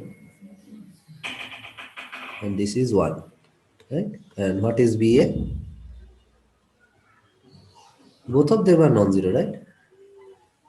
I did mistakes, sir. Both of them. Okay. Maybe the last one is in the. If you try, you can find some examples. So I am giving you one example. Let's try with this. Please. There are many examples. So suppose you take this one. Okay. So what is AB? 0. Is it? No, 1, sir. Yeah. 0 1. So first of all, this is 0 1 0 0, right? Yes. What is BA? Okay. So basically, I have constructed examples. So this is not 0 and this is 0. Yes. Okay. Yes. So what does it tell about rank of AB and rank of BA? Rank of AB what is rank of AB? 0, sir. AB is 1. So rank of AB is 1. And rank of BA is 0. 0. So are those two equal? Not equal. Not equal, correct? Yes. Now can you tell me when those two will be equal? So basically, I have given you a solution for graded assignment first problem. So anyway. When both have full rank. Exactly. So rank of AB and rank of BA is same, equal whenever both A and B are invertible. Correct? Clear, no? Sir, equal and non-zero. Invertible means that it will be. I think it's a non-zero. It will be identity matrix, right? No, for square matrix it should be equal, no? Full rank, it will be full rank. Sir, here we have seen the example rank of A equal to 3 and rank of B equal to 2. Where? Sir, in the previous questions, practice assignment, I think. So it was rank of A equal to 3 and rank of B equal to 2 are not equal. No, I am talking about square matrices, square invertible matrix. Sir, where B was a square matrix also. Huh? But rank of B was 2, I think. Okay. So I am talking about invertible. If rank of B is 2, then is B invertible? It's not invertible. B is not invertible, right? Yes, sir. Yes. So I am talking about when A and B both are invertible. Then you see what happened. I am not saying anything. You see what happened, okay? Okay, sir. I will ask tomorrow because tomorrow I have a live session. So I will ask that. Okay. So when A, B both are invertible. Yes, contains number of in this case, what is the relation between rank AB and rank BA? In that case, it is equal because both are equal. So AB will also have 3, B or BA also will have 3. Exactly. So you can directly, what is the relation between rank AB and rank BA? So what is the relation in this case? It is equal, right? Yes. When both are equal, then it is same. If A and B, rank of A and B are equal and the maximum, then AB, rank of AB will be equal to rank of B. I mean, do we need all these things? AB and invertible means what? Yeah. Determinant A is non-zero. Correct. Determinant B is non-zero, right? Correct. So determinant of AB and BA both are non-zero. Correct. So both of them must be of full rank. Invertible n cross n matrix. Yes. Sir, can you do just little upward, sir? I just want to see that condition. Yeah. So this is one way. So this is non-zero. That means both the rank are n. Correct? Yes. So in this case it is same, but we have just now seen an example. In general, it is not true. Okay, it is true only if both the matrices are invertible. Clear? Yes. So what did we conclude about the activity question?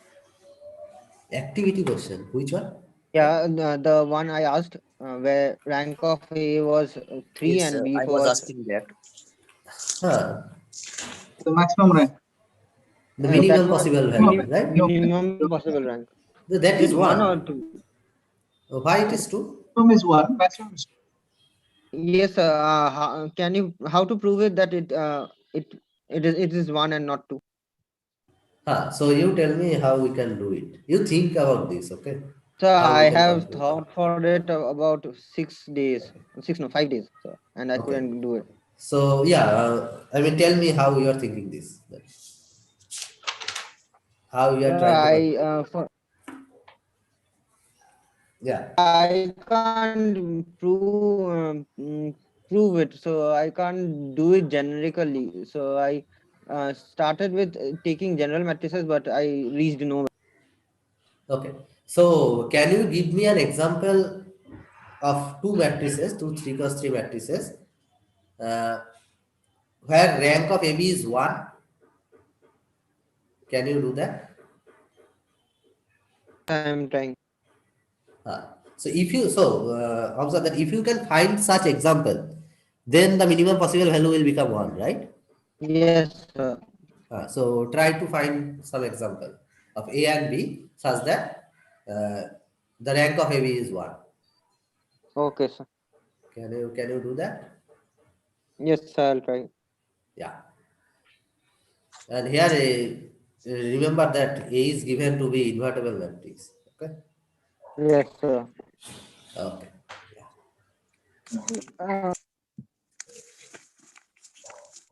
Yeah. Yeah. So any other doubt till this point?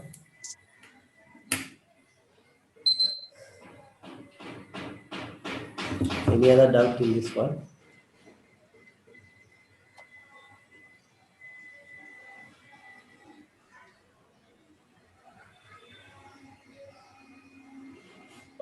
Just regarding the basis, so dimension, just wanted to, what I understood was dimension is the cardinality of the maximum spanning set or the minimal spanning set or the maximal linearly independent set, which is also the basis of the correct Yeah, right. estimation. Right. Can you take example Example of what? of rank of A? So matrix A is an identity matrix. I mean, there can be many invertible matrices, right? Not only identity matrix. So it is easy if you find identity. If you take identity matrix, then obviously the rank of AB will be 2. Yes. No? Because it will be same as rank of B. Right? So if we take A equal to I3. Then always rank of AB will be 2, no? But Because sir, I'm then not taking AB B is basically equal to B. I3. But sir, I'm not taking B equal to I3. But AB will be B, no? If you take A equal to I3, then what is Yes, AB? That is will be B. B. Yes, sir. Then it is the rank of AB will always be rank of B. Yes. Correct? In this case, it is always rank of B. Yes. Right? Sir, if I have a vector space in R4, right? And one of my elements is always 0. Can I reduce that vector space to R3? Can I say that it belongs in R3, or do I have to say it is a subspace of R3. R4. R4. Sorry, it is a subspace of R4 of dimension 3. That you can say. Of dimension 3. Got it, sir. Okay. Yeah.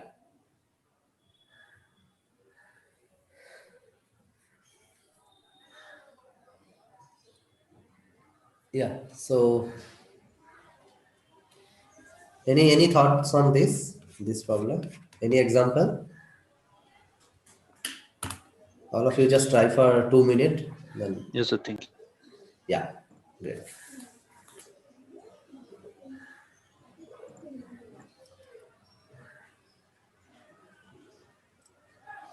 So what is the problem actually?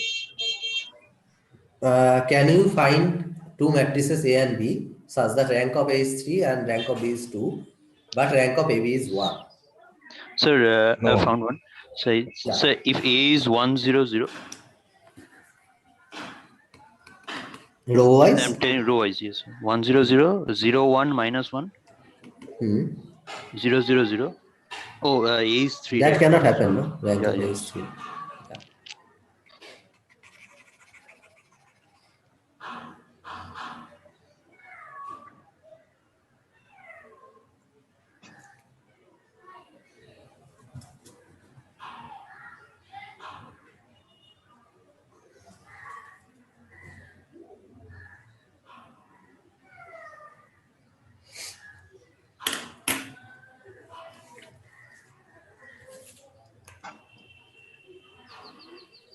What if we take A matrix as a linear combination of B matrix of only the first 2 rows? Okay. Then, and third row we can take any independent values that so that the set becomes independent and rank becomes 3. In B, we can take the last row as 0 or like that. Then A into B will give me 1 now. You cannot. Why you give me the example? 1, 2, 3. I can tell you one. 1, 2, 3. Yeah. Then okay. 2, 4, 6. Your rank will reduce. But rank will be reduced, no? Okay, should be rank 3. Okay. What I'm saying is. You construct the example and tell me. Okay. No worry. I am giving you time. You construct an example.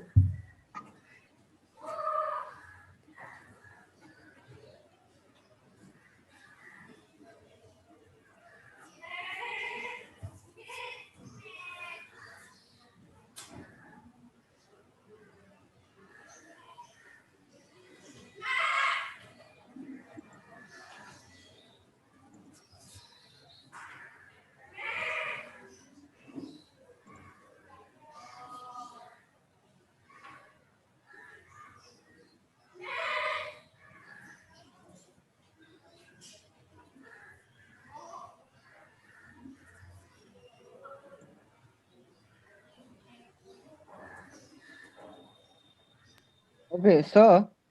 Yeah. So the answer is 2. So we have yeah, answer is 2. Okay, proved but that can you one find an example, or why can't you find an example?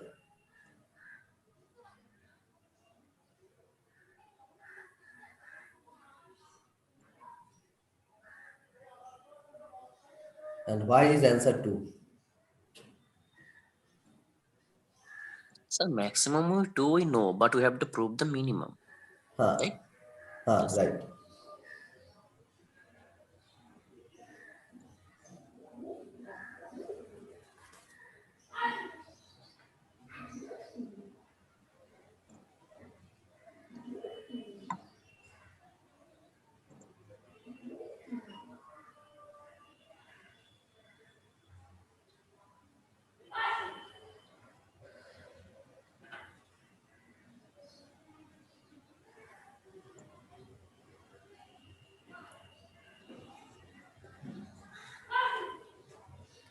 So in week 4, have you studied about nullity anywhere?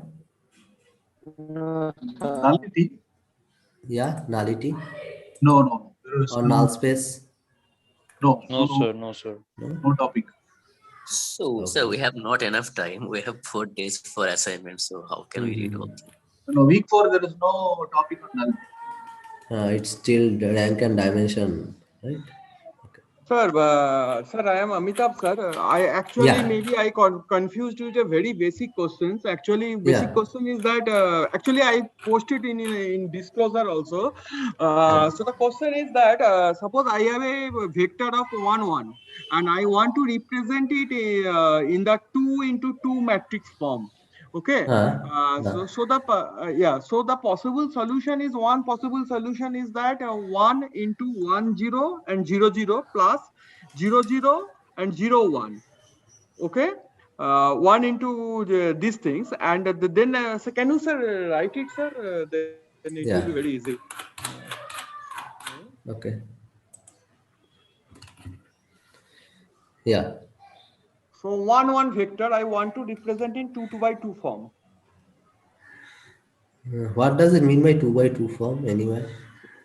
Okay, you tell me what you are writing it. So I am writing it in 1 into 1 vector of 1 0. No. 2 by 2 for 2 by 2 matrix. So I need to write it represent in the 2 by 2 matrix. So it is But this is a how you can write this as a combination of 2 by 2 matrix. Oh, so then I maybe I am missing something, sir. Here, can you go to the assignment 1 of 1.3? Then probably I don't understand the assignment, sir. Assignment 1. 1 means week 1. Week 1, 1.3. Week 1. Okay. Not this. We not week 1. Week 4. Okay. For assignment 1.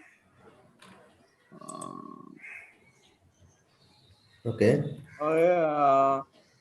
Okay, so this is question number 2, not question number 2, question number 5. Question number 5. Maybe I am getting something wrong here.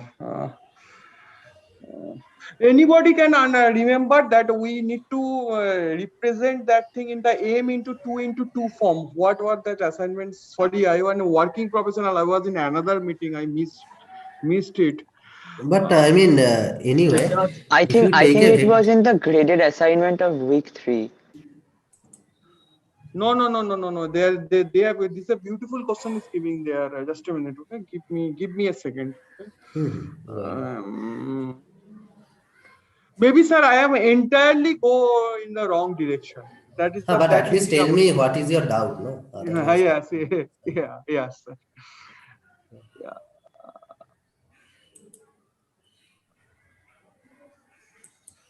Okay. Question number activity 4.2. Activity 4.2. In the B. Huh? B. 1B. This one, diagonal matrix, and the diagonal is a 0. Yeah. Okay, so somehow I can't get it actually what we want to do and what is the relation with the basis. I am not This able is to a get vector space. Is it clear to you? First of all, tell me can you see this set? What this set is? Yes, I can see this set. Okay, so what this set is? M.3 is a diagonal matrix means means the other diagonals has the element and others don't have the element. So this is a matrix look like this, and diagonal sum is 0, right? So it will be A and my A plus A B and minus A plus B. C will be Exactly. Exactly. So it will be like this. Okay. Okay. Now no minus A plus B, minus A plus B. Minus A. So now you have to write the basis for it. Okay. Okay. So can you give me a basis for this? Yes, I can give you. Okay, so okay, so first basis. So it will be right in the 3x3 form. That is the constraint they have given. It is 3x3 form. Yes. So I can give a thing is that 1 0 0 0 0 0 0 minus 1. Correct. Second one is at 0. Yes. So these are two bases. So I am also getting this. So this is a correct one. My thinking is correct. I also get this. Okay. Then I don't understand why we are doing this. So what these two things are? Then what this is the basis. So span of this set is basically V, and these two are linearly independent. So is that these two sets should be individually linearly independent? That means I want to say 1 0 0 0 These two set means this is the set. This is one set. These two vectors are linearly independent, and this set, this S, span of S is your whole vector space. You can take any element from this vector space and you can write it as a linear combination of this and this. Oh, that's all. That is the definition of basis, no? Yeah. So if I make the first vector as a v1 and make the second vector as a v2, then so v1 itself is a vector. Yeah, right. Here all the matrices are one vector, one element of this set. But it is does not defined in the vector definition. The vector definition should be 1/3 or 3/1. But how the 3/3 will be a vector? No, why? Who have said that vectors only have to be R2 and R3? No. So that I imagine. I don't know any. So vector space means this also is a vector space. M2 cross 2R or M cross N R. These are all vector spaces with usual matrix addition and scalar multiplication. So my confusion come here. So when you say V1 1 0 0 0 0 0 and 0 0 minus 1, this is itself is a vector that I want. This is itself is a vector, right? Okay, but how I draw it? You cannot draw it. You cannot draw it. This is an arbitrary element of a vector space. Okay. So I get confused. This is not a part of R2 or R3, so you cannot draw it. So I thought vector space does not necessarily be only for Rn. There are many types of vector spaces. Those are arbitrary. That's why we saw all those axioms. Any set with addition and scalar multiplication with those axioms can be a vector space. But in our course, we only need to focus on Rn and M cross N R. Only these two types of vector spaces. Okay. Others we don't need. So suppose I got a question that if the matrix and its transpose is same. Okay. A equal to A transpose and it is a 2x2 form. Okay. So how will write this vector? I get the answer is 2, but it is written here as a 3. Again, tell me what is that? A equal to A transpose. Okay. A equal to A transpose. So A equal to A transpose means this is your vector space, right? Yes, vector space. So set of all vectors A such that A equal to A transpose. So then A is what cross what? 2 cross 2. Everything is 2 cross 2. 2 cross 2. A is 2 cross 2.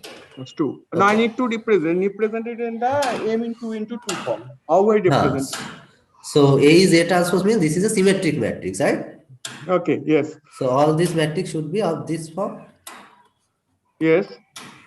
Is it correct? Yes. Only 3 element can be there because if once this is B, this must be B, right? Okay. Okay. Because Correct. it should be A equal to A transpose, no? So These two then elements I should be can, equal. so then I can write it as A into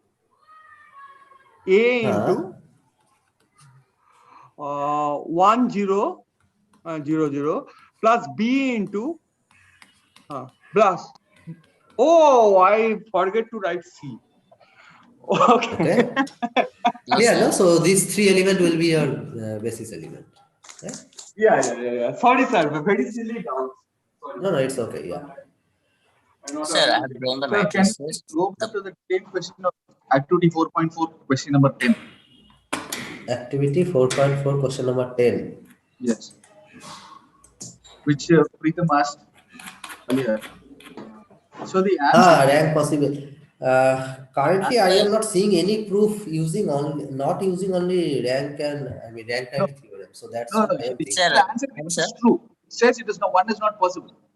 But that I have to prove I drawn using a matrix rank-nullity here, theorem. sir. It is possible. One is possible, sir. Okay, tell me the example. Sir, please take the A 1 minute. equal Iqbal to, is saying an example. Let me hear that. A is? sir, 1 0 0 1 1 0 and sir 0 0 1 and B equal to 0 minus 1 0 0 1 0 and 0 0 0. But this has rank 1. No, sir, rank 2. What? This is rank 1. Oh, so we can read this is a rank 1. This is rank 1. This is rank 1. So then it is, So I think, not possible, sir. In this case, it always should be of rank 2. But without rank-nullity theorem, how can I do that? Let me think. Yes, sir.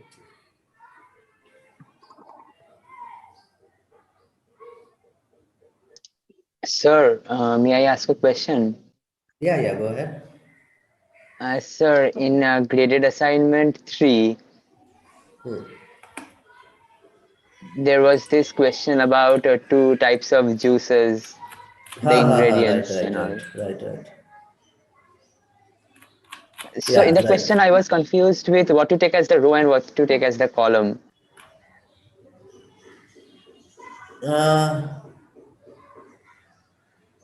Why? Because you know what you have to find out, right? You can write the equations. You can write down the equations, right? Somehow I was getting a weird answer and I got a wrong answer and then I had to just guess. But that may be a calculation error. But can you write down the equations here?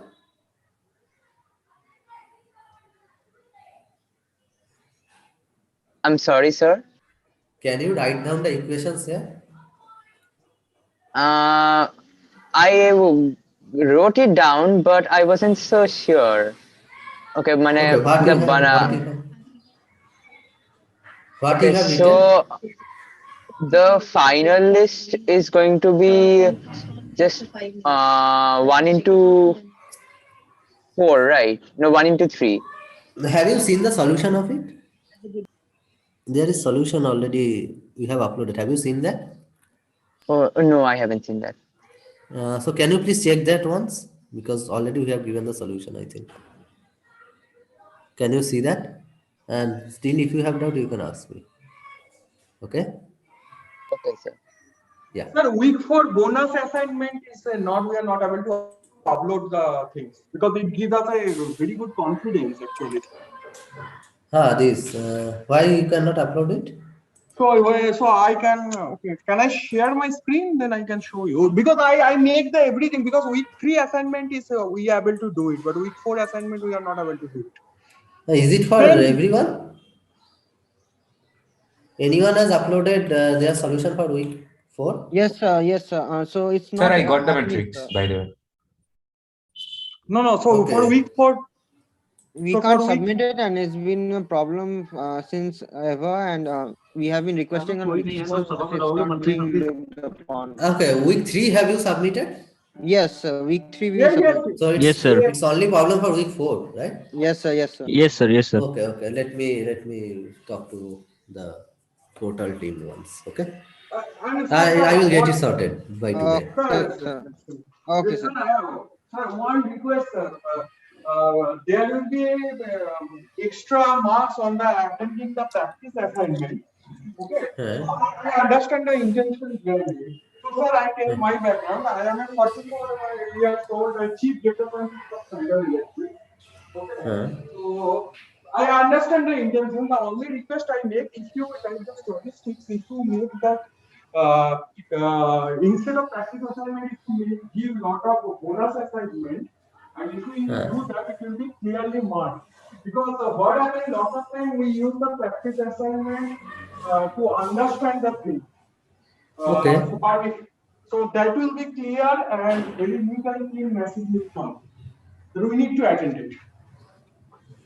First of all, I mean, all the bonus mark will be added to just improve your grade, right? Yes, so that is the reason. That is the reason I am saying that if you give the bonus assignment, and we can upload the. We will consider everything.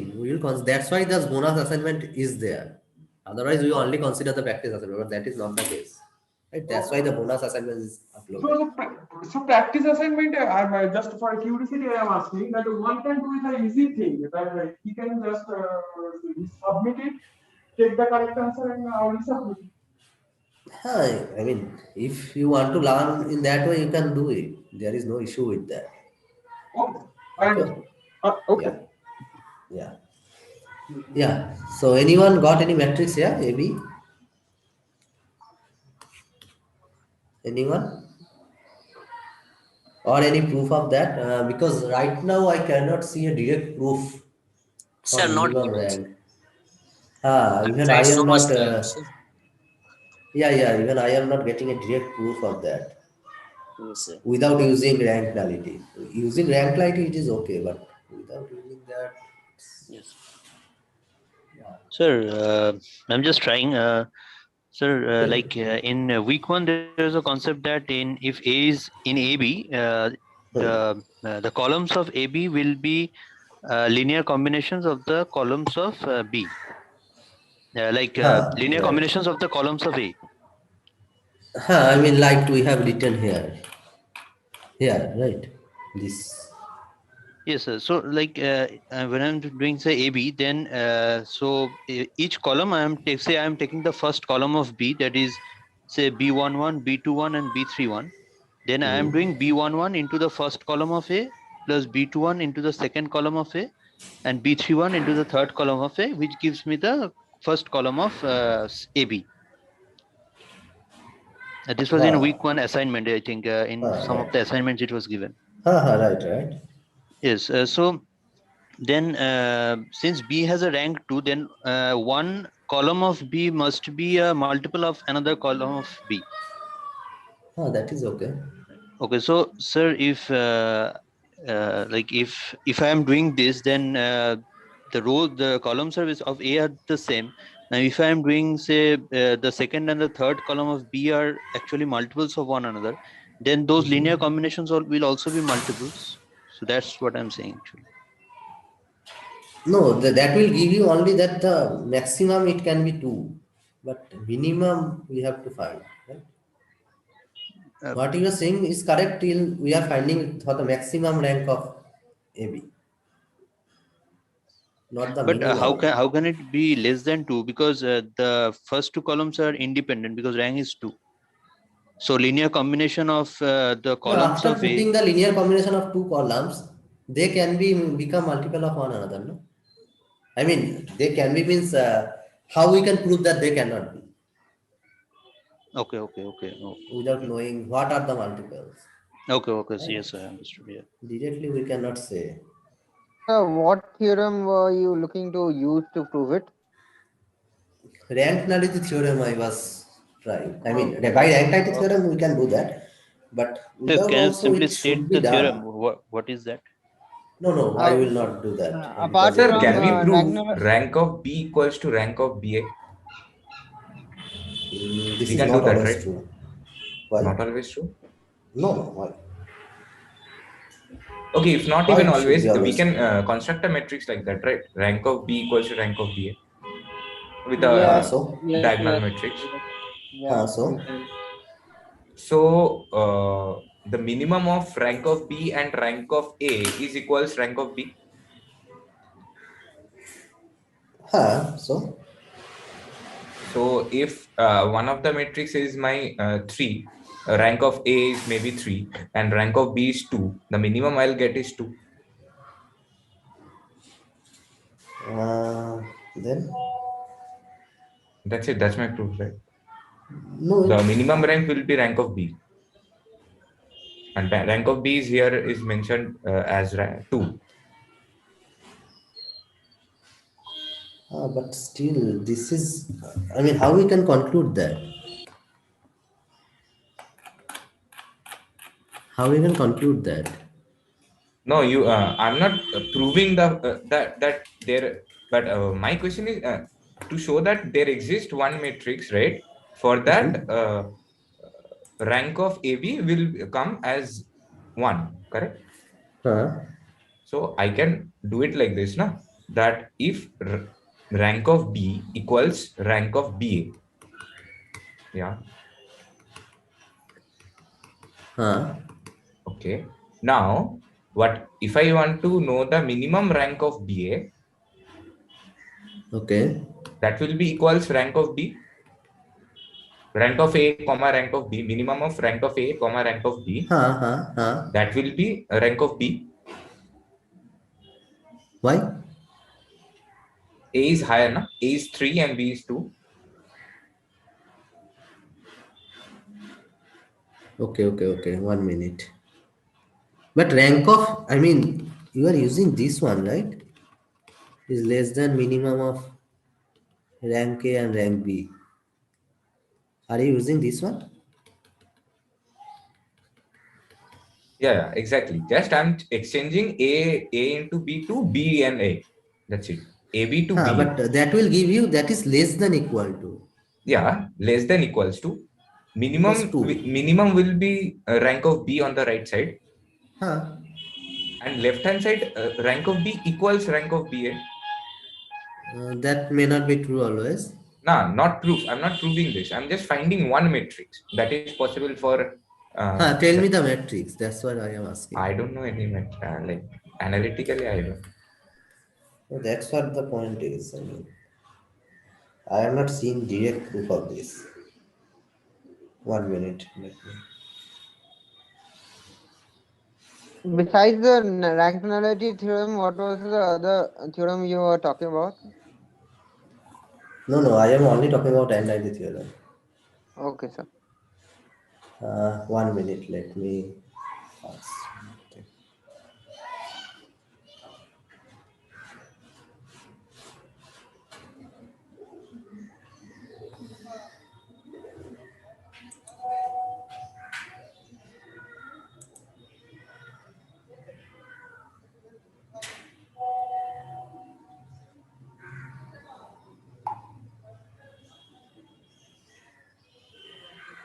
Give me a minute, okay? Give me a minute. Okay, sir. Yeah.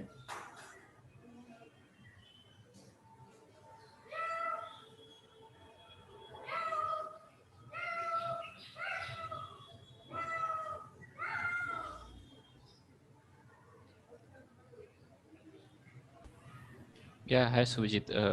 Am I audible? Yeah, Shubham. Yeah. Do you remember this statement? The last problem of activity 4.4. This one.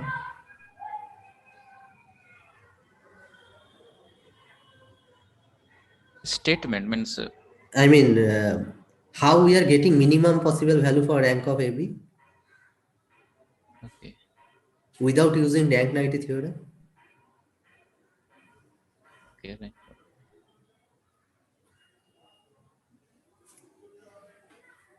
So actually, rank of a matrix A is 3 is given, so A is invertible. Okay. So rank of B will be using without using rank nullity theorem.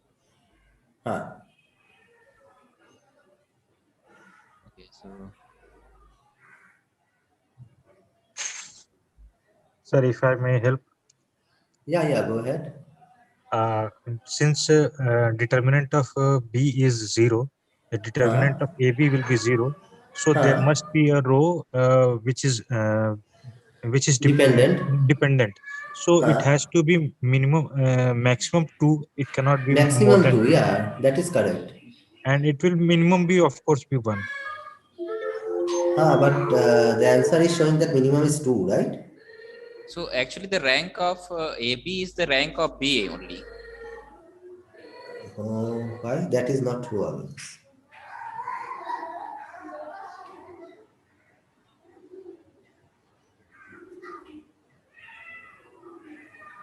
No. So okay, not rank of AB will be the rank of B now, right?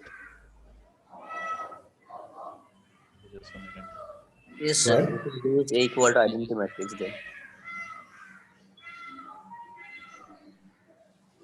This rank of AB will be maximum rank of B.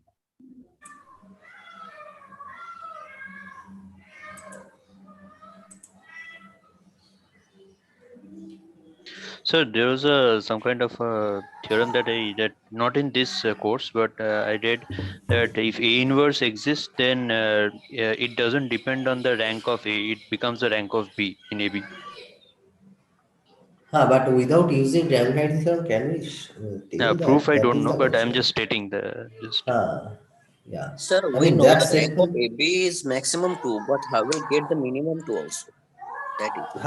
That is the question. Without using Rank-Nullity theorem, I am Yes. trying to conclude.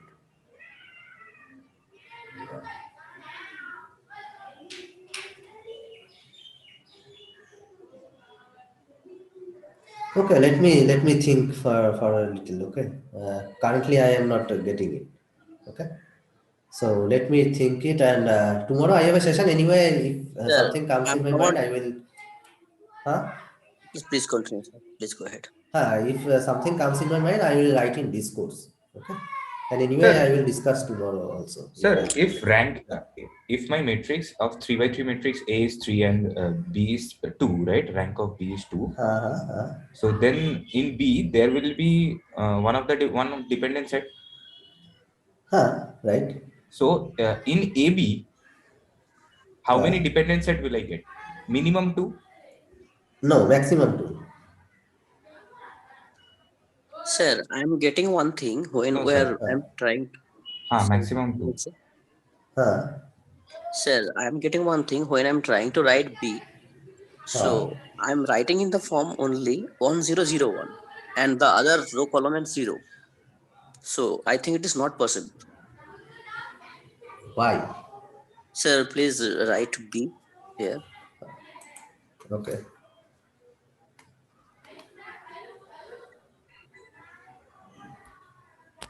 What is B? So first we have to write the row 0 row here. So one row will be 0. And column also, sir, because it is square matrix. Tell me the matrix, no? So 1001 only. In this echelon form, reduced form. This? Yes, sir. Okay. But I think not possible to write B in other form. Yeah, we can do it from here. If A is my 1000101, right? This is for a particular example, but why it is always the case? But sir, we can't reduce B more, I think. So how can we say? Yeah, if B is my rank of 2 and when I'll do A and B, A time, AB multiplication, then I will also get 2 dependent set. Right? That is not clear, no? There is no other way to get 2 independent set. Minimum of 2 independent set using 2 independent set. It is mentioned. There can be one element and other can be multiple of that. No? I mean, so why these that are cannot like happen? You cannot 100100 in these two. This is one particular example of B. This is not in general, right? Yeah. But sir, can we write in other form B? I think it's not possible, sir. This is the row reduced echelon form of B. There can be many other B. Right? Yes, sir. But Rank of 2. I'm just taking this Even example. this one is also possible, right? But the column rank is not 3, not 2, I think. Yeah, it's 2. Yeah, it is 2. Then if Column I rank is also 2, no? Yeah. Yes, yes. There yeah, are many then possibility for Transpose B. yes, Subhishit, correct. So the AB will have also a minimum of 2 independent set, right? Why? Because Subhishit. you cannot make A and first row and second row. If we multiply that by any first row, like if we take first row of B and multiply by column of A, then we will get one set of vectors that is independent from the second row of AB. Because Why? That is my question. Why? That is not Uh, clear, no? Subhishit. because you Yeah, cannot Shubham. express A and first row of B. One minute. Maybe Shubham wants to say yeah, something. yeah, Shubham? please, Yeah. sir. Yeah, actually, if you do like using the only without using rank nullity or only this main organs, like using the rank nullity theorem, if you write AB x is equal to 0, okay? Rank Subhishit, can you ID, write? using rank ID, that can be done, I think. But without that, is there any way? Without is that any? Because rank ID is not in week 4, right? No, sir, it's not there. Rank Any ID is not linear in week 4. combination of first row of B cannot give the second row of B. For B it is true, but why it is true for AB? Exactly. So linear combination of B will come from the A vector. But for some linear combination of B Yeah. in AB, that can be Yeah. multiple of some other linear combination of B from AB. That can happen, no? Yeah, different can happen, but minimum will always state as 2. Because you cannot express. Why? If I take the first row of B and multiply by column of A, first column of A, that will give me like AB, right? No, that is not so clear to me why you are saying this. I'm saying if I choose, like I can easily say that first column of B is independent from second column of B, correct?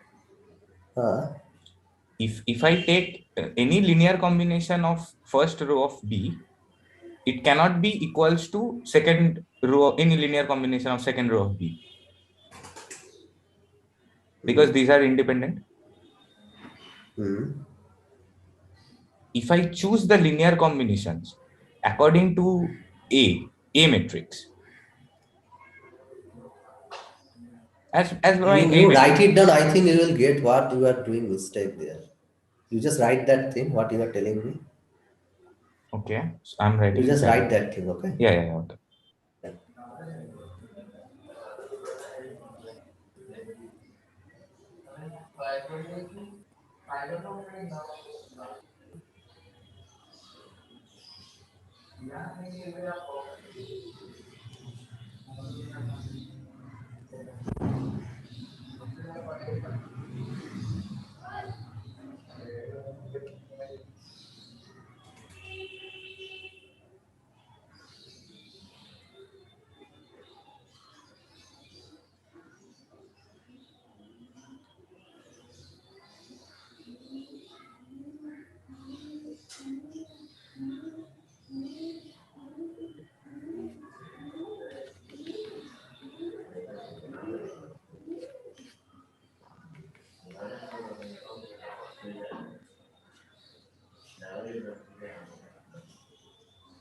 So if you take A as diagonal matrix of That is a particular example. yes, That's what I but am talking about. For particular example, you can create that. But in no, general, but you cannot say. yes, Right? one second. Why A need to be a diagonal one? I'm proving this, one second. Okay.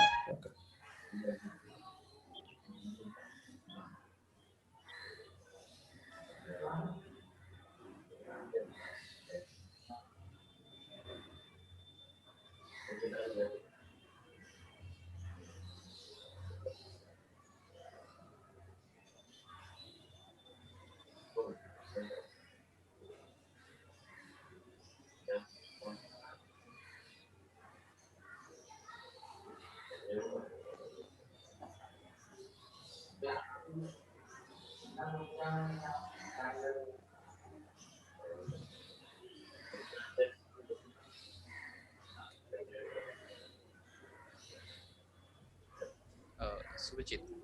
Yeah. Actually, this question was done using. I have discussed with Subhajit. Sorry, Subhasis once. So this question is done using V done with the nullity. But actually, if we do with the Gauss elimination, so Gauss elimination is nothing but the elementary matrix multiplied with the AB, right? With the left side. Yeah. So if you, each time you do with the left, so you will change the matrix A into identity, and so final thing is like then after you will do, after changing a matrix A into identity, now next you will do in the Gauss elimination, you will do the Gauss elimination for B. Okay. Okay. So you will do the Gauss elimination on B, and as the rank is given using, if you are going to with the Gauss elimination, rank is given 2. So that's why the rank will go to the only till 2 as you will change in the Gauss elimination. But sir, if you write the matrix, write one matrix. Yeah, actually, but it is a part like here is not taught about the elementary. Sir, if you take B as ABC DEF 000, we can do that, right, sir? That will prove all my like ABCDEF in R. Sir, we are getting maximum minimum 2. DEF That's 000. We can safely say A as identical matrix I, because that will be the only basis vector for that every combinations are possible, right? No. Why? I can take 001, 010, also. I mean, like that. I mean, A can be anything. There are many possibility for 3x3 invertible matrices. Why that can be only coming from diagonal matrix? Sir, one thing, I have not used diagonal matrix here. Okay, sir. Sir. I think I got what Sandeep is saying, and combining that with what Shubhan sir said. So if we carry out Gauss elimination on A, we will end up getting identity matrix. And then what we can do. So the question remains that multiplication of the reduced row echelon forms of A and B, the rank of that, is that rank equal to the rank of AB? So if that's true, then Sandeep's proof is okay. If that's true, then it's okay. But why that's true? Hello, sir. Yeah. That's what I'm asking. If it is true, is it true? No, I have right now. I have already thought a defined proof. I will tell at the end. But yeah, let me hear from your side. Yeah. So can I say something? Yeah, Iqbal, go ahead. Sir, I have taken non-identity matrix A here. A matrix B not equal rank not equal to 3, rank equal to 2. So here I've got AB, and after using echelon form, I got rank of AB equal to 2. In general? Yes, sir. Okay. So I'm not using identity matrix here. So what you have taken? What is your A? Sir, A equal to 101, 110. You are taking a particular matrix, but for general you have to show, right? Sir, I'm telling that I am putting one mean I can multiply any scalar, right, sir? I am not. So suppose I'm A in place of 1 equal to A 0 C. So these are same thing. A 0 C. Yes, sir. But here And can be ABC, some element, no? A B C. That can be also be there, right? Yes. And then okay, so let me give you a proof, but it is. Sir, if we do a matrix at x1 y1 z1 x2 y2 z2 x3 y3 z3, okay, right. A as ABCDEF 000. Right. Okay. The minimum reduced form I'm getting is ax1 plus dy1 bx1 plus cy1, cx1 plus fy1. I mean AB. You can write here, sir.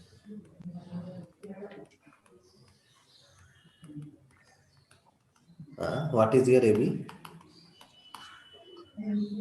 AB will be, sir, ax1 plus dx2. Yeah, bx1 plus ex2 plus cx1 plus fx2. Same will be, there will be a second row. That will be dy1 plus ey2, like that.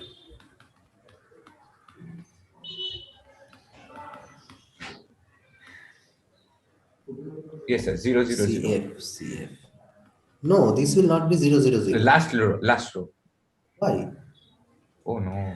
Also, Right. one thing we can do here, Yeah, we can omit the Okay, so let me give you a proof. Okay, otherwise it will go on. Okay, let me give you a simple proof. I try to avoid the Rank-Nullity theorem, and I am giving you a simple proof. Okay, let's hear that. I think I got your proof. Okay, then also hear that. Okay, we are trying to find the minimum rank for AB, right? That was our intention. What is minimum rank for AB? Correct? Correct? That was the question, right? Yes, yes, sir. Yes, sir. Okay. Now, suppose I am considering the system of linear equation generated by ABX equal to 0, the homogeneous system of linear equation. Okay, so AB is our coefficient matrix, and this is my, so here is 3 cross 3, so X is basically X1, X2, X3, correct? Correct? Yes, Till now, and I this am has considering this infinite system of linear dimension. equation. Yeah, yes, sir. Okay. Yes. Now, this A is invertible because rank of A is 3. So I am multiplying A inverse for both the sides. So I am getting Bx equal to 0. Okay. Yes. So whatever the solution of AB matrix is, that is the same as the solution of B matrix. Okay. I mean Bx equal to 0. These two solution sets are same. Yeah, yes, sir. Correct. So solution space for Bx equal to 0 is same as this way. Solution space for ABX equal to 0. Correct? Yes. Till now this is okay? Yes. Okay. Yes, now sir. B has rank 2. Yes. Okay. B has rank 2. Correct? Yes, sir. So what does rank 2 mean? Yes, sir. In this solution set, when I am writing the solution, how many independent variables are there? Sir, 2. 2 independent variables are there, right? So among these x2 and x1, x2 and x3, one must be dependent and other two must be independent, right? Yes, sir. It's clear, right? Yeah, 2 dependent and 1 independent, right? No, rank 2. The solution space for Bx equals to 0 equals to solution space of for ABX equals to 0. I have a doubt in this statement. How come this is you are saying true? A is invertible, no? Multiply A inverse from both sides. Yeah. That I'm multiplying and getting the value of X in both the cases. Will it be same? Solution space. I mean, suppose X is a solution for this equation, then it is a solution for Bx equal to 0 also, right? Correct. Clear, no? Yeah. And whatever the solution for Bx equal to 0, that is obviously a solution for ABX equal to 0. So these two solution space are same. Correct? Yeah. Correct, sir. Now B has rank 2. Then how many independent variables are there among x1, x2 and x3? 1. 1 or 2? 2, sir. Independent variable is 1, but independent variable is 2. In solution space are 2. Solution space independent variable is 1, sir. Why? Because the rank is 2. That means there are 2. There is only one free variable. Why 1, sir? 2, I think. Yeah, 2. Yeah. So okay. Now again you recall this. So suppose B is a matrix and I am getting something. So how we conclude x1, x2, x3? suppose I am considering, so this is an example I am taking. I am not, this is not included in the proof, okay? One example I am taking. This. So which variables are independent and which variable are dependent here? So X3 is independent. X3 is independent, X3 is right? independent. Yes. Sir. And dependent? X1 and X2. X1 and X2. Okay. Rank here is? 2. 2. So rank 2 means the dependent are, two variables are dependent and one variable is independent, correct? Yes, yes, sir. Two variables are independent. Till now this is clear. So among Yes, sir. X1, X2, X3, any two are dependent and one is independent. Independent. Whatever that may. I don't know which one is independent or which one is dependent. That I don't need actually. I only need that only two is dependent and one is independent. Correct? Yes. Okay. Now, so suppose the solution space, I can write it like this. Two dependent and one independent means one is free. Suppose there is something t that is free. And these are function of t. So f1 of t and f2 of t. Any linear function of t. Like this. Right? Yeah. Yes. Now this is the solution space of this first one, bx equal to 0. Correct? Yes. Yes. Now this is also a solution space for abx equal to 0. Yes. Because these are same. Yes. And in that space, how many number of free variables are there? The same? 1? Same. Yes. 1. And 2 are dependent? Yes. Right? So what is the rank of that? 2. 2. So its rank cannot be less than 2. Its rank must be 2. Is it clear? Yes, sir. So it goes via dependent and independent variable and via system of solution. Okay? Yes. So, just to clarify, when B has rank 2 means it has one independent variable, right? Yeah, correct. Okay. In solution space, it has one independent variable and two dependent variable, and that forms the solution space. Now that solution space is the solution space for ABX equal to 0. Yeah, that is clear. That is clear, sir. Okay. Sir, independent So variable, now dependent that again, there are two dependent and one independent, and the number of dependent solution is basically the rank that you have seen, right? That you have seen in the lecture in week 2. The main So the rank of I have AB is to add something here. Yeah. So suppose rank of B equal to 1 means we can get here two independent variable. Suppose Exactly. x2 and x3. Yes, sir. Yeah. The rank of AB will get here two independent variable x2 and x3. So it will be 2. 1, I think. So not 2. independent variable. Rank is basically number of dependent variables. Dependent variable. Yes. Yeah. Okay. So these no? independent variable and dependent variable, can you just do one more? That's it. Once more. So yeah, why, consider this example only. No? So why these are dependent variables you are saying? So suppose this is here what you are getting. What are the solution? Okay, got it, sir. Got it. X1 is constant, X2 is constant, X3 can be anything. Got it. Yeah.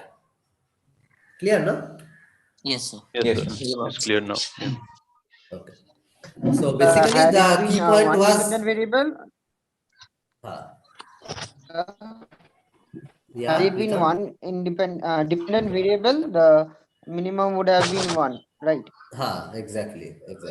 So this basically the key point was this, right? Yes. Whatever the solution of AB and whatever that is the solution space for BX. Because A inverse exists for this. Because A inverse exists. And so in fact, this solution space is basically the this solution space, the dimension of that is basically your nullity. So that's why it is related to Rank-Nullity theorem, which I was saying from the beginning. But okay, even without talking about the nullity, we can give this proof. Sir, then if the solution space for Bx equals to 0 is the nullity. Null space. Nullity for B. Null space for B. Null space for B, yeah, right. Okay. So I did not want to go there, but anyway, now without mentioning the term nullity, we can proceed via dependent and independent variable. That we can do. So now I'm saying when we were considering A as x1, x2, x3, like that, x2, y2, z2, x3, y3, like there. This one. When we will multiply, we will also see that each of the elements are like a linear multiplication of only two variables, like right, y1 and y2 in the row 2. In the first row, that is x1 and x2. In the second row, we will get z1 and z2, like that. So we can also say that same thing, that only two variables are dependent, and the third But is why these two? Suppose we are taking about. Are you talking about column or row? First, tell me that. anything you can take. Like I'm talking about row only, but okay, row. So by doing row operation, you can cancel this out. I get it. This will become 0. But yes. why these two are independent? We can see the ax1 plus dx2 cannot be ay1 plus dy2. These are different variables, na, sir? Cannot be, but I mean some combination can be equal, no? That so obviously 0 is an option, but except that there cannot be, is it? No, Why? Suppose why? That is not the x1, case. x2 are x1, x2 are These 2 are any and real y1 number. are No, they can be multiple of each other. I mean, there are many examples that can be like that. Yes, but it can be a multiple of y1 and y2, right? But it My cannot be a point is the multiple of second y3. row can be multiple of the first row. That can happen. Yeah, second row can be a multiple of first row, but if we add the third element, that is 0x3, if we distribute it like a y1 plus whatever y2, then something y3, 3 is always independent, right, sir? Like always in each row there are two dependent variables. No. Okay. This R1 and R2 can be multiple of each other. Okay, that is my point. Are you getting that? Because we are dealing with over all real numbers. So you cannot conclude from here directly that these are independent. These two rows are independent. You cannot prove that. Sandeepan, are you getting what I am saying? Yes, sir. Getting it, sir. Okay. Anyway, so this proof you have understood, I think, right? Yes, sir. Thank you. Yes, sir. Thank you. Yeah. So anyway, so okay. Is there anything, or should we discuss tomorrow then? Because it's already, I think, 2 hours more. 4 hours, Yeah. maybe. Yeah. 4 hours. Yeah. Thanks a lot, sir. And sir, please do look into that bonus practice assignment. I will talk to them. Yeah. Okay. Thank you, sir. Okay. Thank you, sir. Okay, thank you. Yeah.